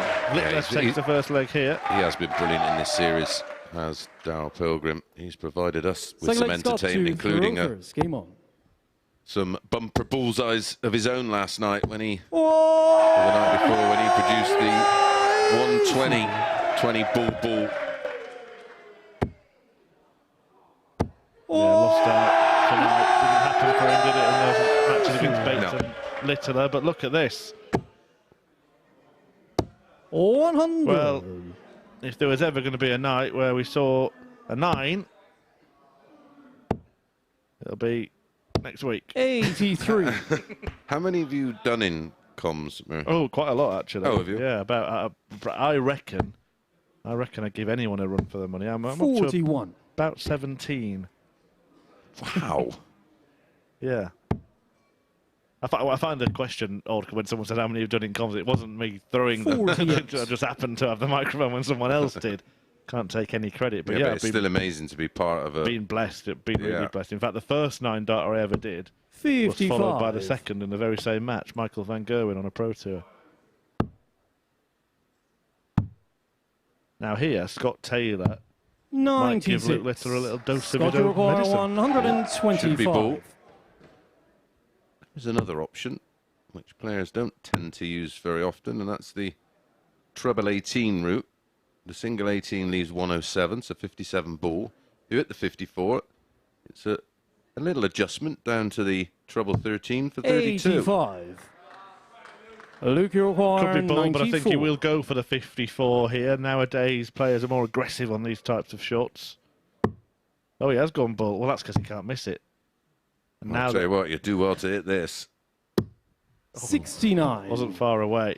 I wonder if the fact that he's been so good on that target did influence his decision there. I agree. Game shot the second leg, Scott Taylor. Well, actually, I recorded a bit of footage today relating to that very thing on those third leg blocker darts. And game on.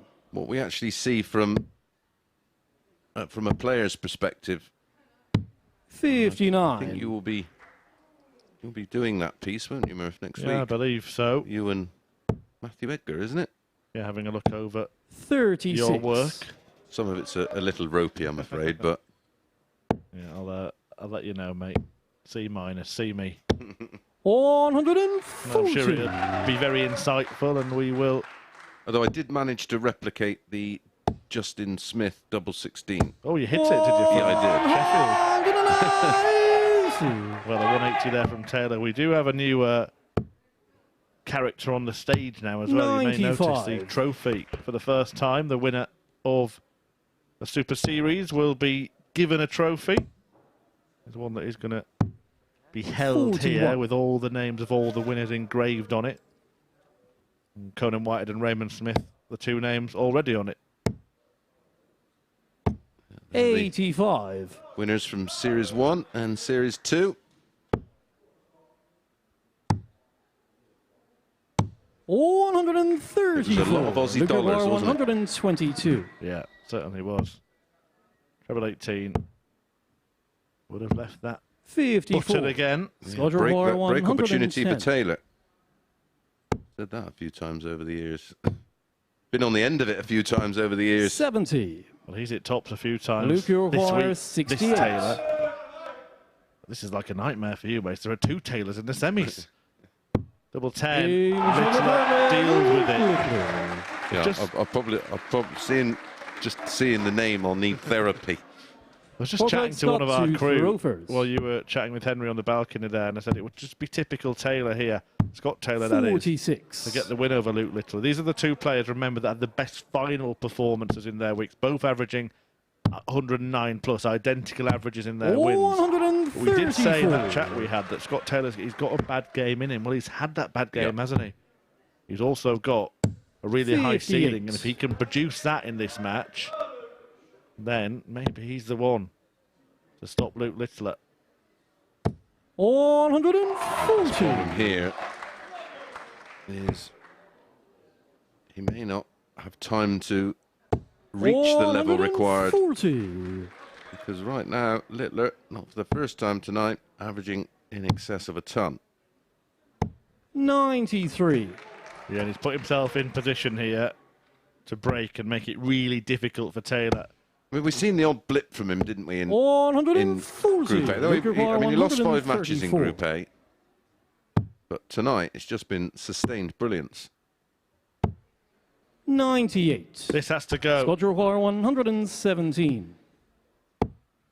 Or his race will be run. And it's not going to go. So Littler. 30. That's double 18. Luke require To go one away. 36. He is one away, and that's a break of throw. And as Mace rightly said, now you can't really see A way back. Especially even for a player who's come from 3-0 down because of the Fifth leg, Luke quality to throw of the first. opponent Game and the on. way that he's dominated that stage tonight. Yeah, 4 legs down. 102.36. 83. His average, running average for the night is, with this one included at this point, is 100. 140.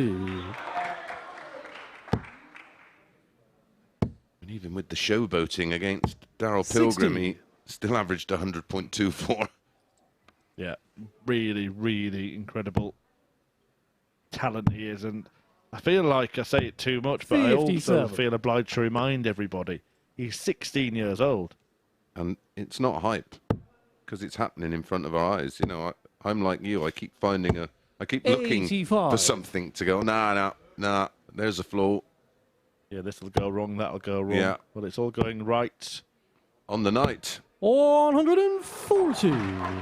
These may just be the salad days of what could be a glittering career for Luke Littler. And for the young man 57. Luke who's playing in our next 81. semi-final, Owen Bates, who produced staggering numbers in his second match of the night, and when he had to. Yeah, 113 plus average, so that could be a thrilling final. 30 Okay. scored, 51 left. 65. Okay to miss when It's not okay to leave 159 by scoring 57 in your previous visit.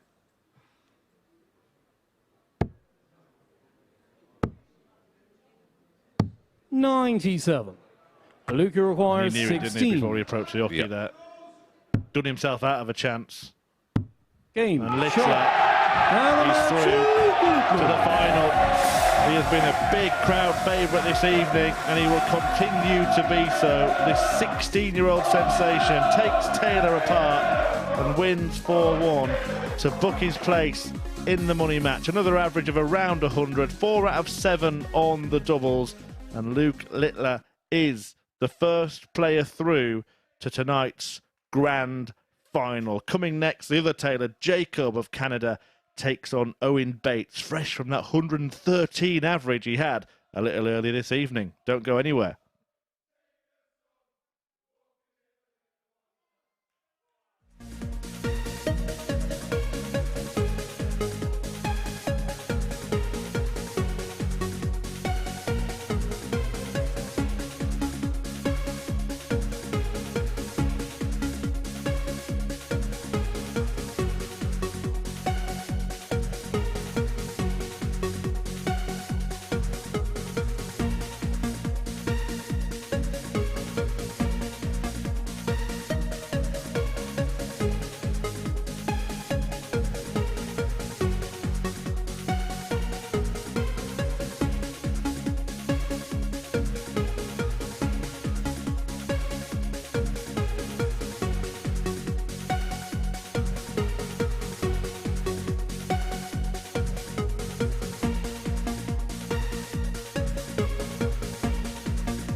Only 3 players are left in the race to pick up this trophy, and Luke Littler is into the final. A superb performance to beat Scott Taylor by 4 legs to 1, doing so with an average just under a ton. He has played 3 games this evening, and his averages are 98, a ton, and 99. In the biggest night of his career so far, he is putting some of the best performances of his career. So it's going to be some task whoever wins our second semi-final. It sees Jacob Taylor take on Owen Bates. This place has gone crackers, and Jacob hasn't even played his semi-final yet. But before we look ahead to that, it's time to have a look at the best checkouts this series.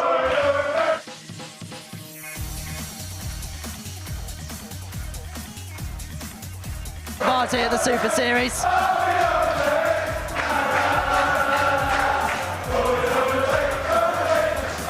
Lee Cox nailed this 1-3-5 against Darryl Pilgrim. We're going to be seeing him at the Super Series next week.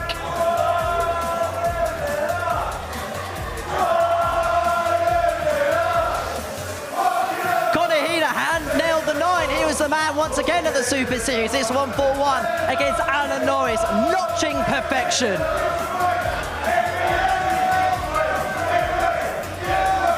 Reece Swanson got this 1-18 here against Scott Baker. The ball 18 ball there, getting the job done for him. As for Chris Lamb, and this 1-2-9 was clutch because this pretty much saw him through the group. Him and Ian Constantine were in a shootout to get through Group A pretty much, and he landed this 1-2-9 in the deciding leg. Owen Bates got the fish, the 170 against Leonard Gates. Them two had some almighty battles in the week that they played. And then Adam Nixcombe got this 1-6-4 against Willie Borland. We like a bit of bully at the Super Series. And of course, Luke Littler had to be in the list, didn't he? This 1-3-2 against Mike Walton. He just loves the bullseye himself. And then Andreas Harrison with the Della for the Swedish fella. Dirty Harry with a 1-3-8.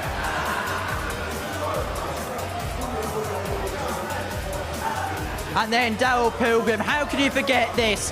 20, bullseye, bullseye, as cool as you like. Vote for your favourite now via @MSS Darts on Twitter, and we will reveal the winner just before tonight's final.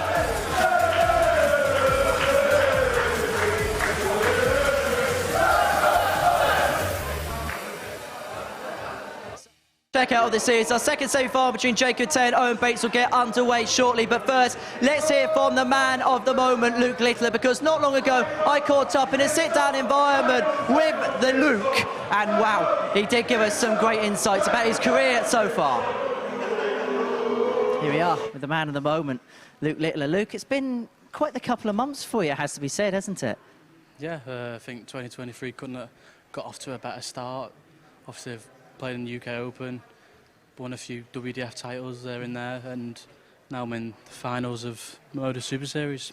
Just describe what that UK Open experience is like, because we saw you at the Lakeside last year and you played really well. Was unlucky to lose that to Richard Vacher, but obviously playing in that first ever PDC major in your career, what was it like? What was it like building up to it?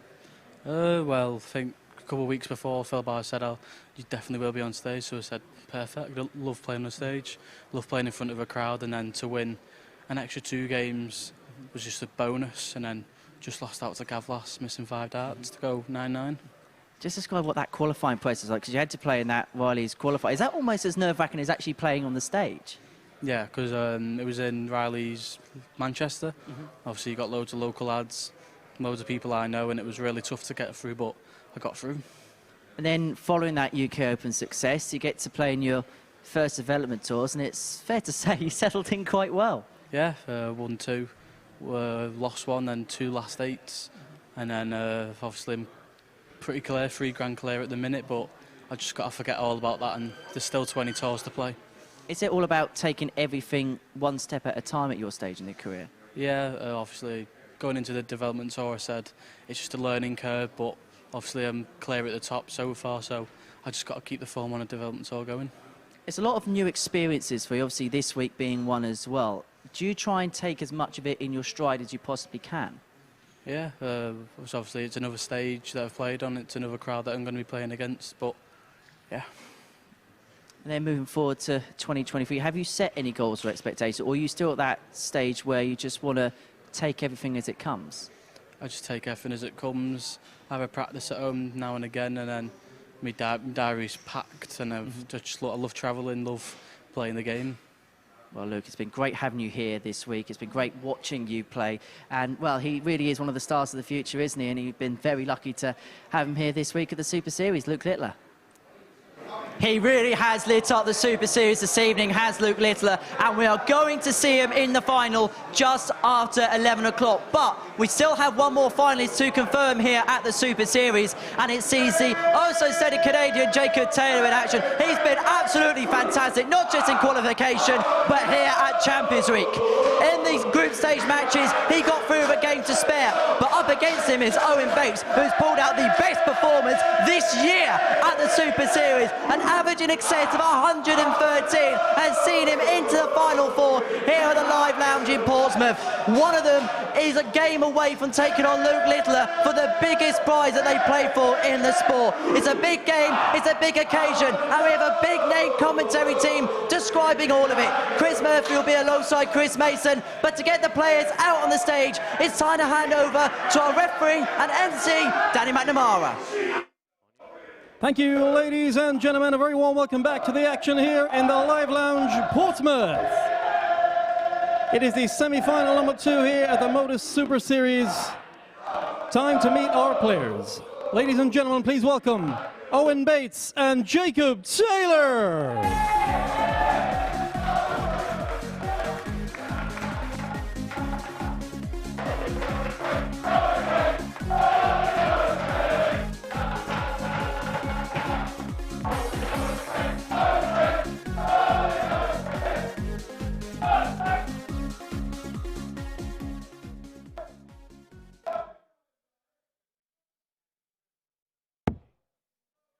So then the second of our semi-finals features Owen Bates and Jacob Taylor.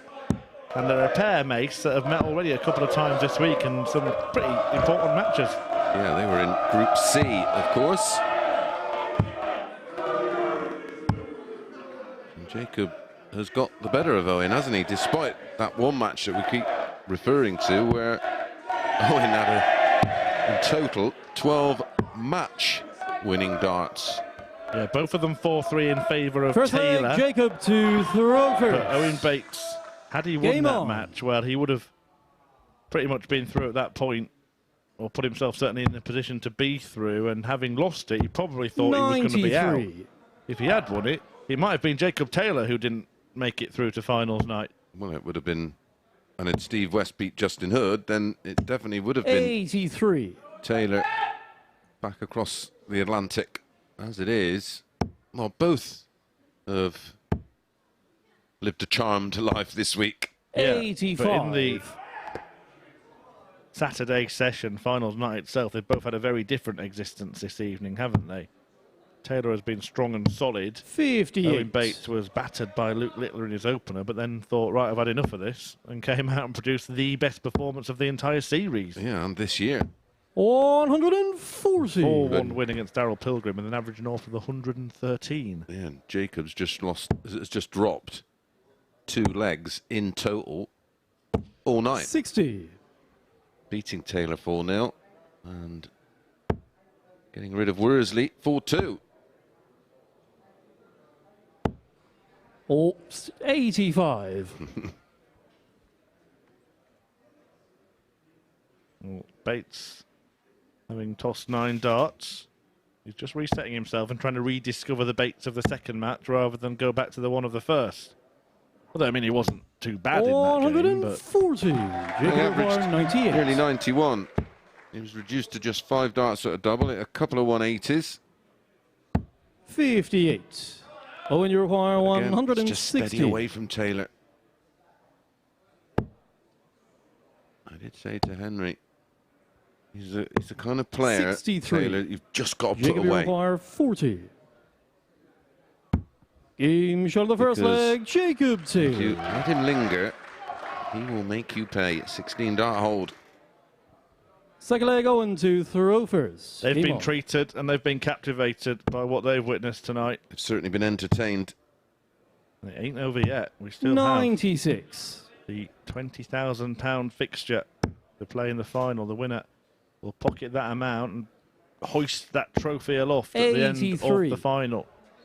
£10,000 money racer. That's the difference in prize money. 20 for the winner, 10 for the runner-up. 100. Litter already there. He played Owen Bates in the first match of the night. Will it be the last match of the night as well? I think that's the one that the crowd might fancy seeing. They've really embraced him, haven't they? 100.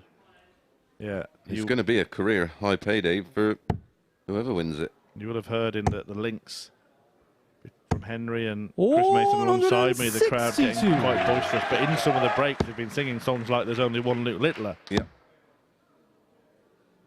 100. But what really impresses me, and I know it's a 143. much smaller crowd than that we're used to, but when it's game on, they understand the idea that if they want to see great 57. darts, they've got to let them play great darts, and that's what they're doing. Yeah, best of order, and then do what you like, basically, after Yeah, that. and don't tell me they're not having a great time, because I can assure you they are. When you require 86. I've been out there with them. Right, treble 18, the starting point, and now double 16, the ending point. 70. Oh dear. Could that be costly? Jacob requires 78. Well, he hasn't passed up many opportunities tonight, has he? We saw it when Worsley didn't give himself a dart at the ball and he mopped up the 103. 38. Owen, you Puts the top wire. require 16. Another bite for Bates. Game This shot the time second nails leg, it. Owen Bates. With a 16 dart hold of his own. Third leg, Jacob to throw first. Game on. At the back of this venue, there's a 81. big balcony area, and it's absolutely jammed up there.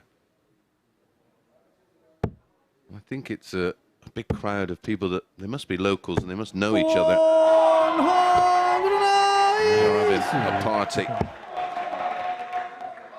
It used to be a church, this 58. place, that's laid out in such a manner. You can imagine the old sort of pews on the balcony, yeah.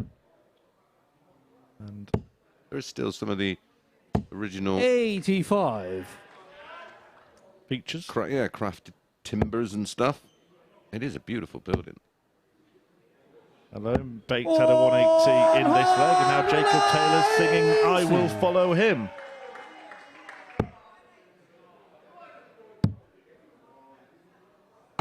$58.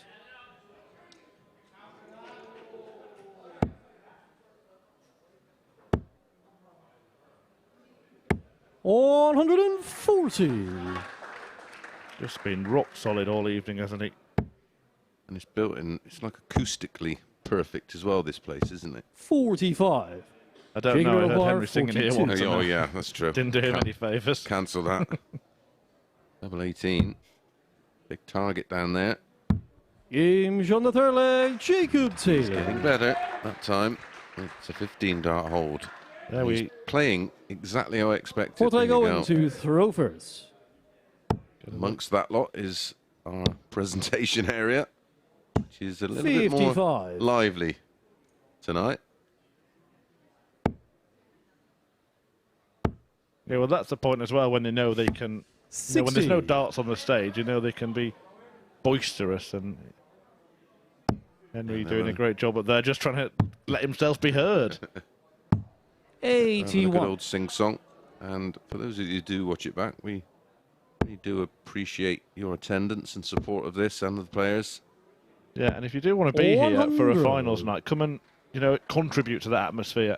Experience it yourself. Scan that QR code on your phone right now, and you can go to the website dartshop.tv, where those lot have booked their tickets, and you can do the same for any of our finals night. Saturday, 7:30 start, 6:30 doors 100. open.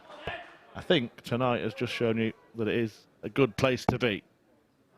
Yeah, and it'll cost you just £1 for your booking fee.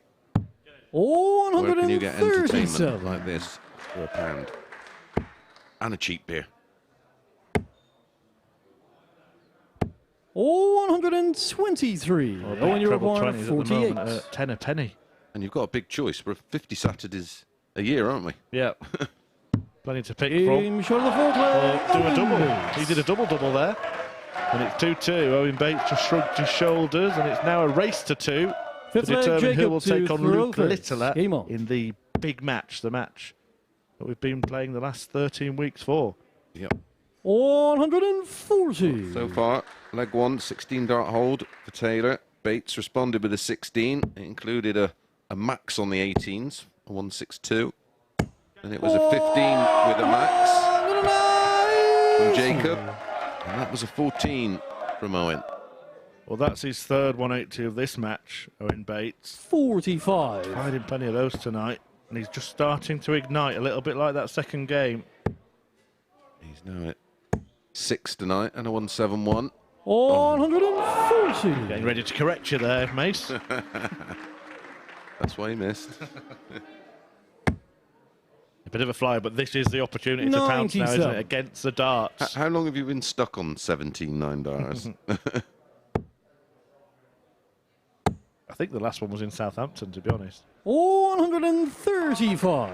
This is a great leg. Yeah. 46 after 9 when he had to produce. Making his move, isn't he? He needs the break in this match. And he might be about to get it. 35. Although he's been here before against this player. He's had his number so far this week.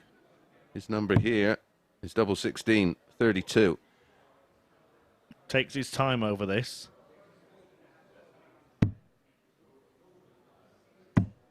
I wonder, did he just kill his own rhythm then? Yep. Jacob, you require 84. How many times is he going to do stuff like this? Double 6. He's done it again. Owen Bates just couldn't look. Taylor. He knew what was coming. So, Six leg Owen to Throwford. Game on. 2 missed at a double for a 3-2 lead. 100. Should be throwing for the match here. 60.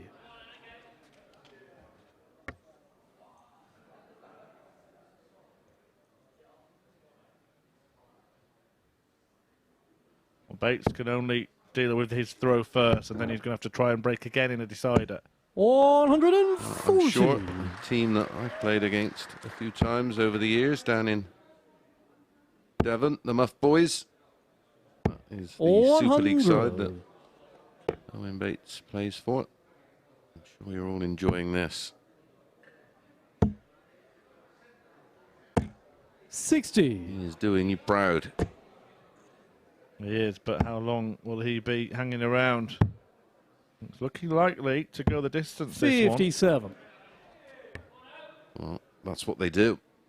What I do like about Owen Bates's performance here is that it's been a long while since 140. that 4-1 win over Pilgrim when he produced that excellent display. There have been 4 other matches since then where Jacob Taylor played 2 games ago and Bates is still playing at a very high level. Owen, you require 61. Averaging 100.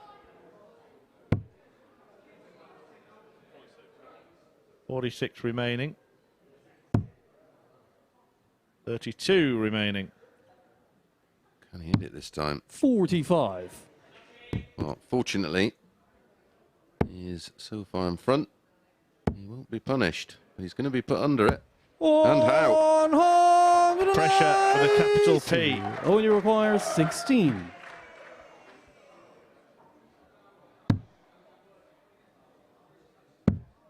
Well, this is darting deja vu for Owen Bates, but this time he makes the adjustment.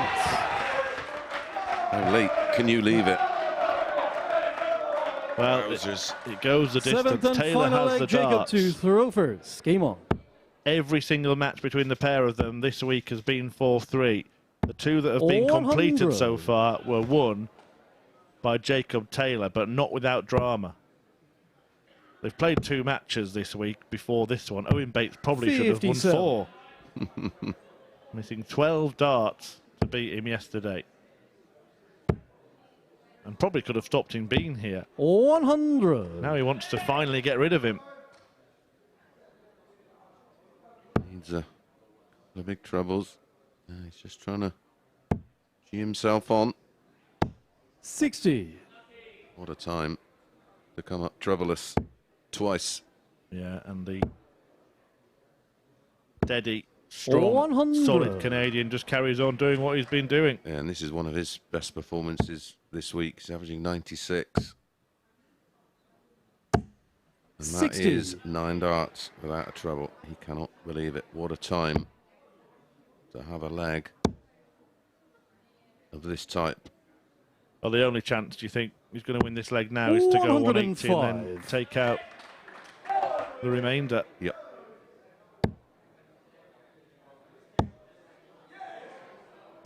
Like that.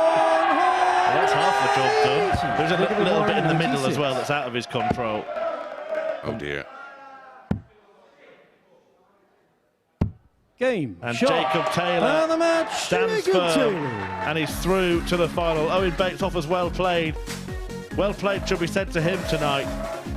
A brilliant performance earlier on when he produced the showing of the series. 113 average in his win over Pilgrim, but he comes up short against Jacob Taylor, and he is the man through to the final. A 4-3 victory for the Canadian, who will take on 16-year-old Luke Littler for £20,000 and the right to be called the MODUS Super Series 3 champion. That is coming right up.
Welcome back to the MODUS Super Series, where we know the two players are going to be playing in the Series 3 final. It's going to be the exuberance of youth up against experience as Luke Littler takes on Jacob Taylor. Chris Mason has watched two enthralling semi-finals from the commentary box. First of all, hard lines to Owen Bates, but I'll tell you what, there's a new crowd favourite in here tonight, isn't there?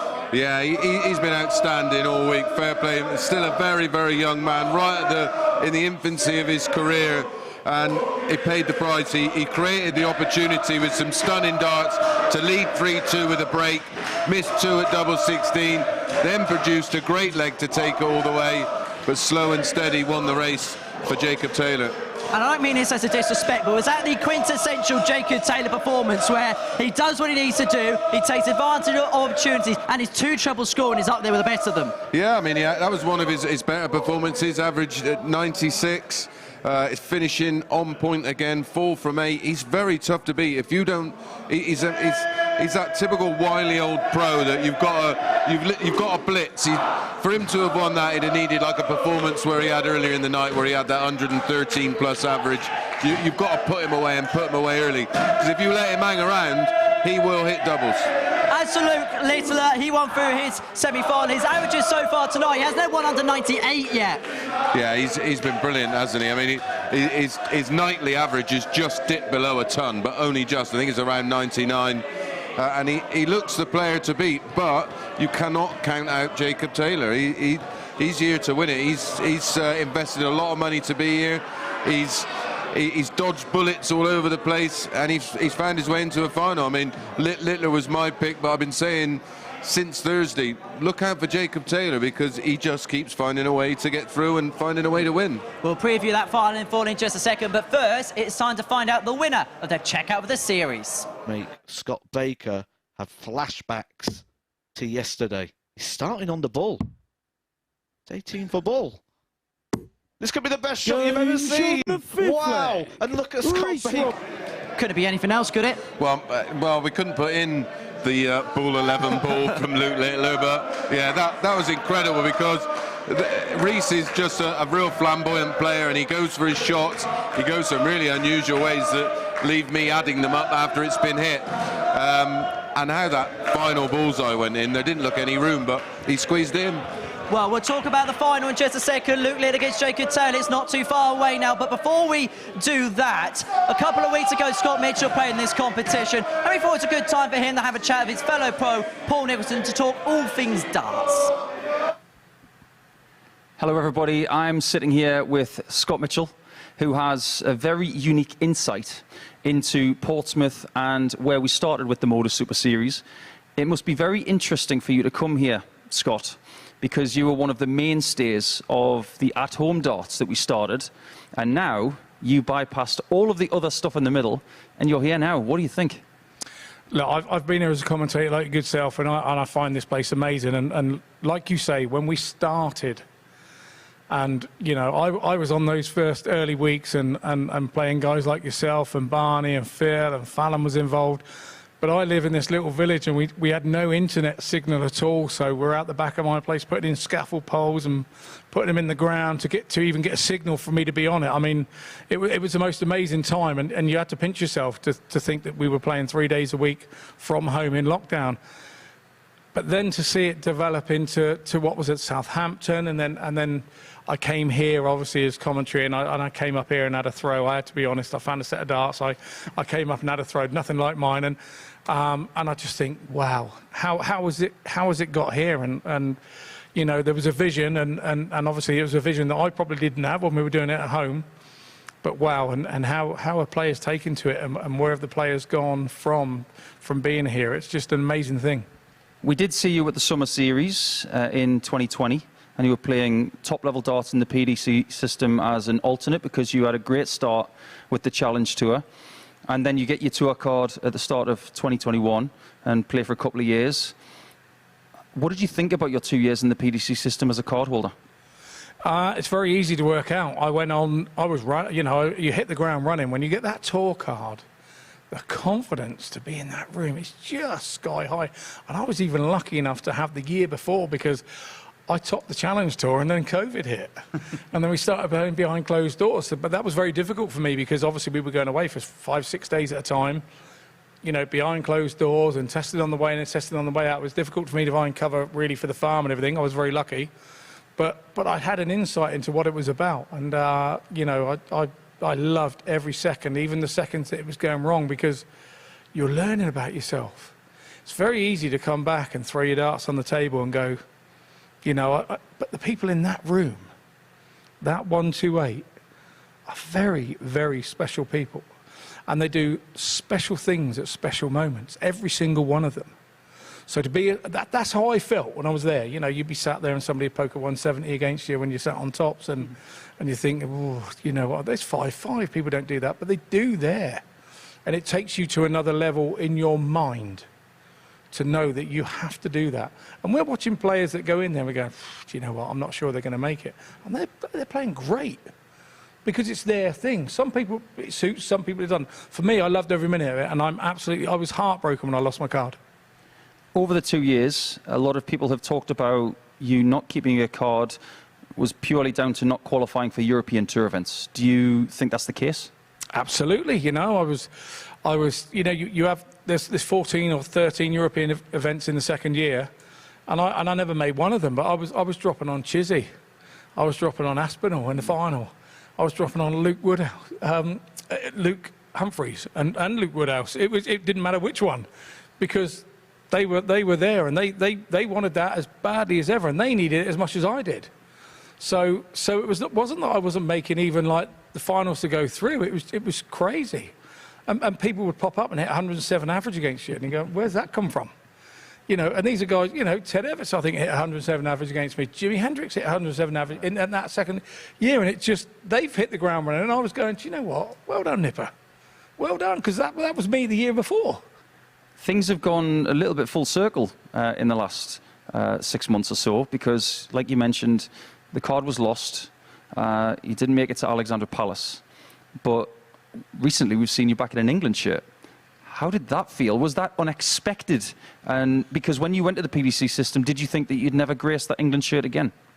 Absolutely. You know, I sat with one of my England teammates every week at the Pro Tour, Scott Waits, and I sat with one of my biggest opponents in Scotland, in Ross Montgomery, and I sat on the same table every week, and I said, and I told them both, I said, I think my England time is done. I think, you know, I've got no unfinished business there. And then you've sort of come back, but I've always, the love of playing for Dorset is just special in my heart. It's always with me. And they made me. You know, I actually went to Northumberland and played you in the B in about 2009 or something, and we were bad as one another. And I think about 8 years after that, we were both in World Championships. You were in the PDC and I was in the BDO one. Now, the poor person that chalked that game when we had an 18 average or something would never have ever thought that we would ever make a World Championship, let alone out the room. Funny things happen. They and do. They all happen in circles, but we're both commentators now. You're still playing. I'm maybe trying to play a little bit, but as for where you are right now, qualifying for England again tells us that you are playing well. Where's the game at? It's a good question, because obviously I'm between products at the minute, so we're having parted company with a company I've been with for 14 years and absolutely loved being with them, and feeling part of the family.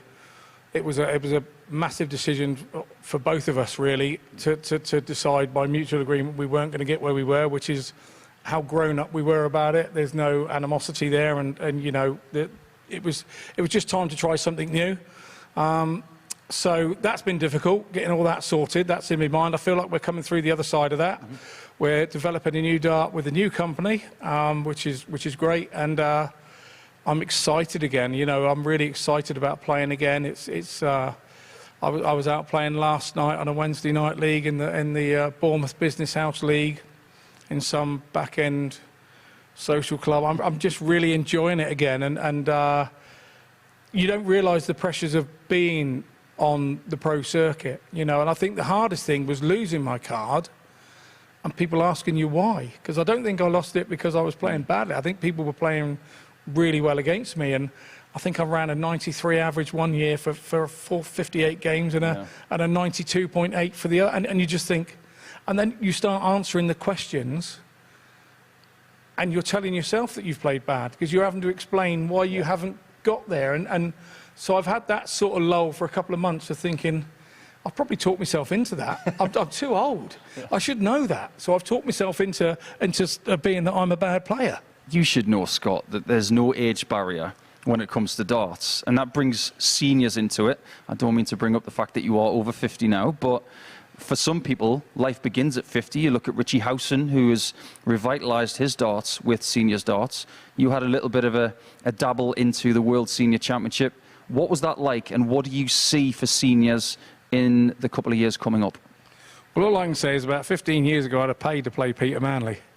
And now I get to play him in the seniors or whatever. It was great. It was a great experience. It was it's renewing old rivalries. You know, there's rivalries that you thought would never be renewed, and you sit there in that seniors room with players. You know, there's banter going backwards and forwards. And as I said in my interview after I played Peter, I knew every time he hit a treble 20 for 4.5 hours before we went out there and played.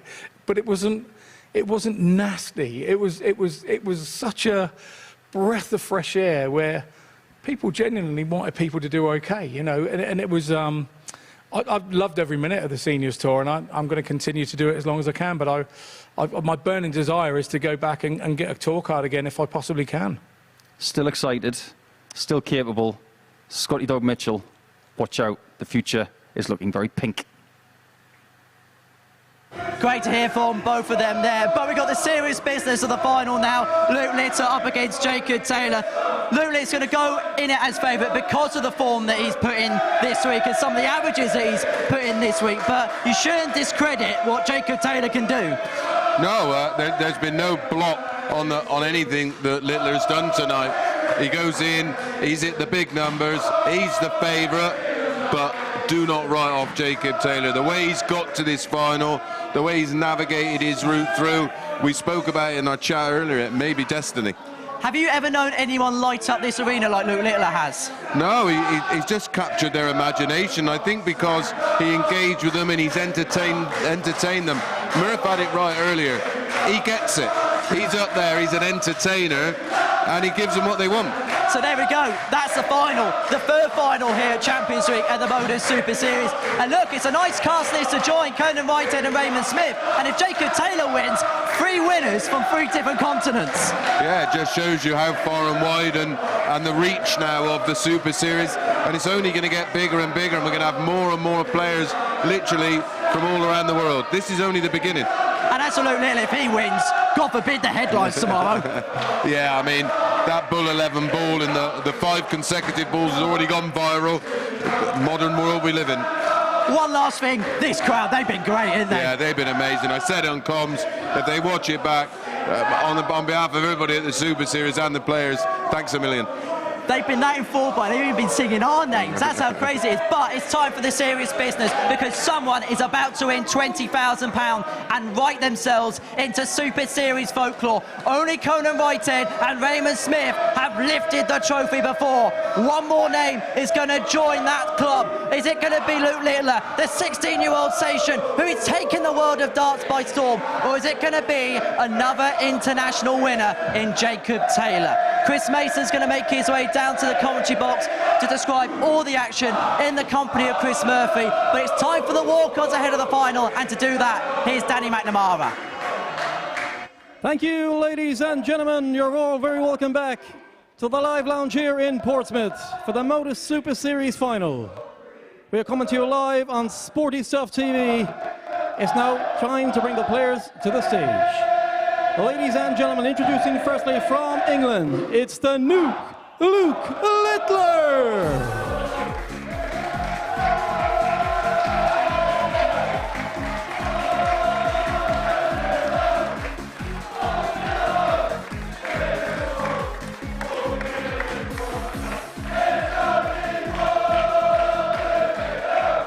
And ladies and gentlemen, his opponents all the way from Canada, it's the Truth, Jacob Taylor.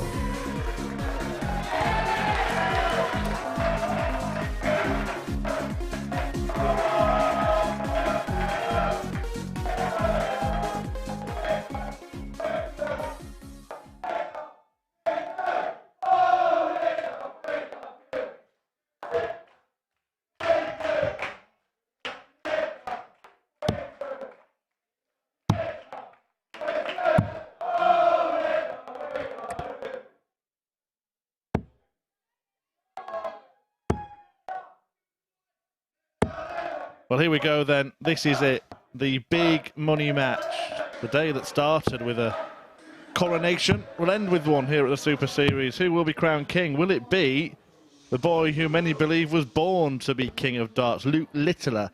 Or will it be a Canadian coronation as Jacob Taylor, the 54-year-old, takes on a man still in the salad days of what is expected to be an incredible career. It's been an incredible night, an incredible week, an exceptional series, the best we've had so far, and just what we've seen tonight in terms of the standard of play, the entertainment, and the crowd themselves, Mace, just suggests it's going to go from strength to strength. Yeah, absolutely. It's just going to get bigger and bigger. It's becoming more and more international. Oh! And walked away as a star. Well, the 180 cards are aloft, and they will be again. Let me promise you that. When I was up on the balcony, and I said, "Can you find out who won the ball?" And a couple of seconds later, he come back, Littler, and I said, "Well, of course he did." But yeah, they've really put on a show, and the fans have really, really embraced it. The noise in between the matches, they are really having their own little party in here. Yeah, and look, it's only, what, 150-ish people in the building. They're making it sound like a big arena event in the breaks, but giving players a complete best of order when they're throwing. They get it. 140. Yeah, plenty to applaud as well tonight. Much of it coming from Littler, but let's just 45. give some credit to Jacob Taylor, because he has been the one that's actually got through with the most ease this evening. Yeah, he didn't have to rely on any other results this evening. Came through a very tough game against 60. Owen Bates require 80. to make this final. But this young man has been irresistible. Well, they've both played in finals before, mate, on a Saturday night, and Jacob Taylor actually lost his final 4-0 to Justin Hood. He got through as the best runner-up in terms of his performance for the entire week. In contrast, Luke Littler won his final 4-0 against Richard North with an average of 109.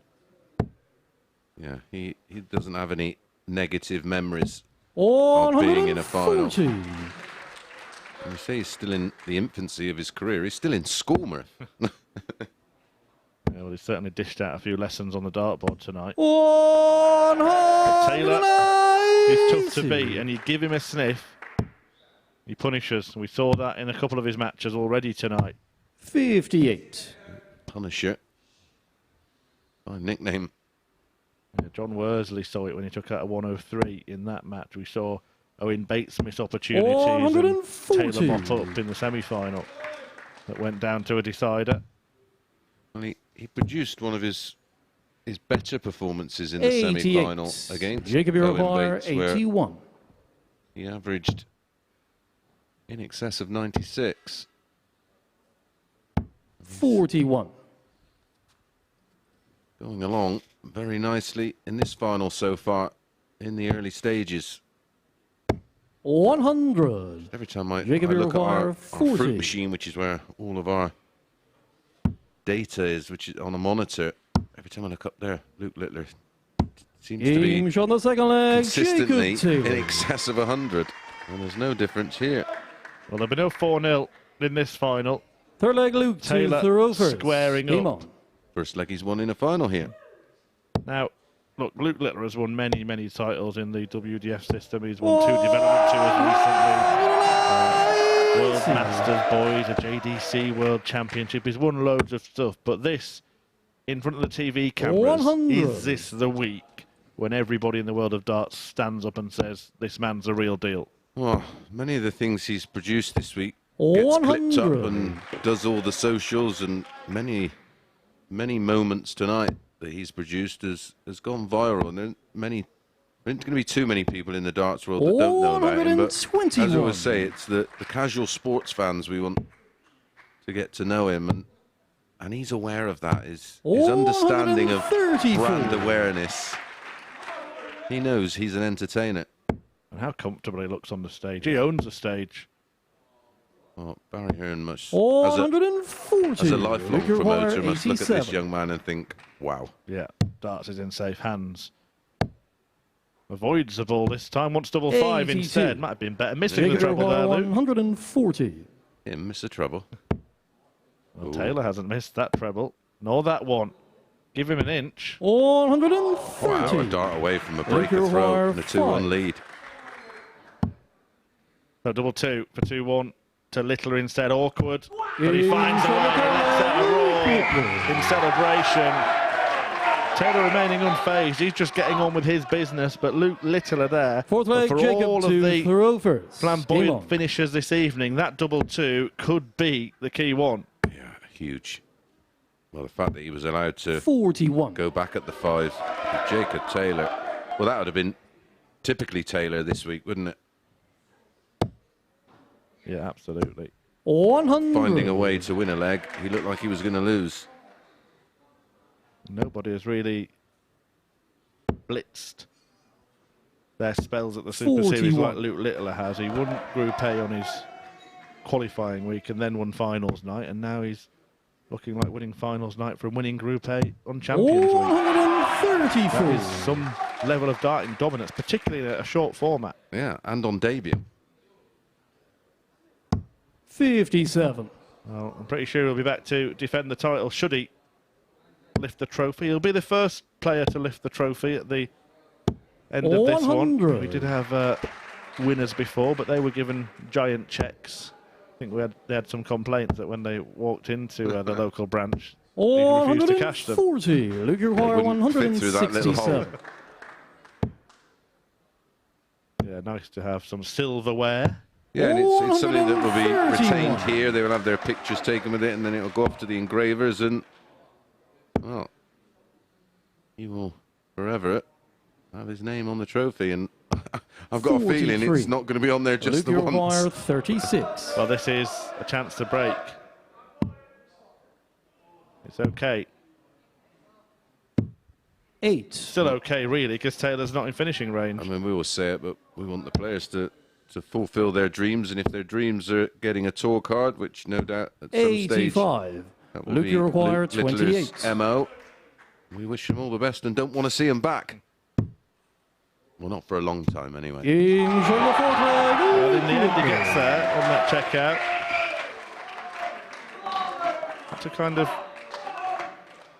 dig one out there, didn't he, Luke Littler? to throw first. Game on. It got a bit awkward, but... Well, all barring that 140 attempt, and that was only because he missed 80. darts at double to give Jacob the opportunity. He's been pretty much in control. Yeah, it could be over. He's managing the occasion. 121. You just read out all those titles he's won. He knows how to win. He's used to winning. Yeah, some talent. Stand up, take note, remember the name.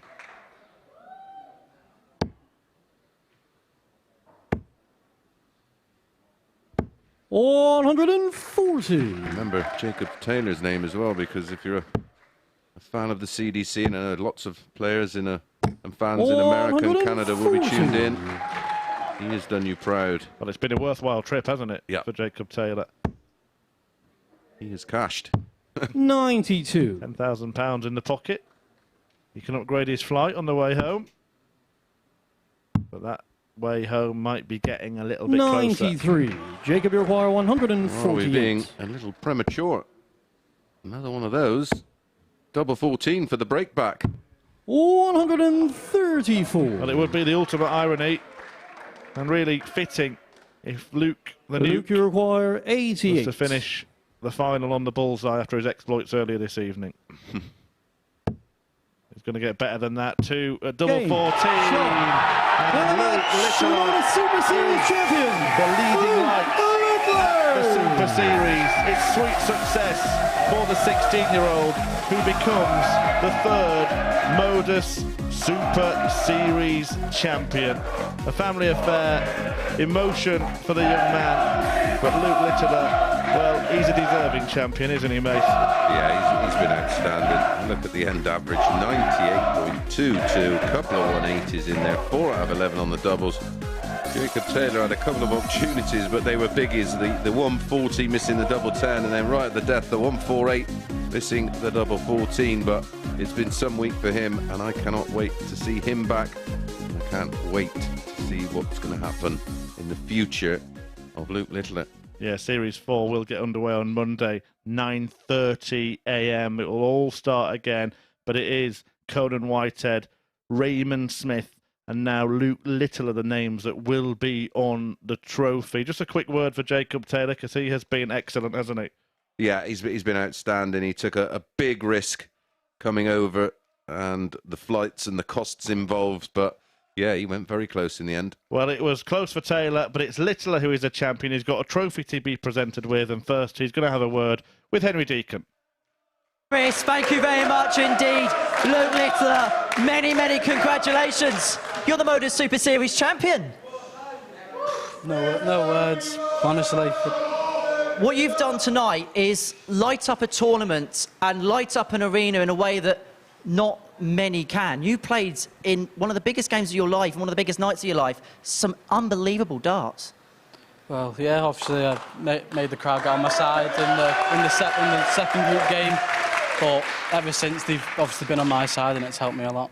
Was that something that you were trying to instinctively do, doing those bullseyes, having a little bit of fun, just try and get them on side? Because at that point, obviously, you were through to the semi-finals. Obviously, I knew one leg would guarantee a 9-dart shootout with Owen and Darryl, and then obviously 2 was through, and then just had a bit of fun. And you most certainly had some fun, and this crowd have most certainly enjoyed having you here this evening, but you've had an unbelievable couple of years. The rise of Luke Littler has been one of the biggest darting stories over the last couple of years. You've had some special moments, but where does this rank? Right at the top, winning £20,000. Unbelievable. I suppose at your stage of career, that's career-changing, life-changing, isn't it? Well, yeah, I'm going to do whatever I want now. You do whatever you want, and I suppose what is the goals now? I'd imagine defending this would be high up there. What's the other goals away from the Super Series now you've won this title? Well, obviously I'd love to defend it. Obviously if I get an invite back, and then obviously I'll focus on driving next year. I think you might get an invite back. Well, Luke, it's that time now. I'm going to step aside, and I'm going to let you have your moment of glory. And I'll take that microphone out of your hand. I'll let you step forth, pick up the trophy. Ladies and gentlemen, the champion of the MODUS Super Series in Series 3 is the Luke Littler!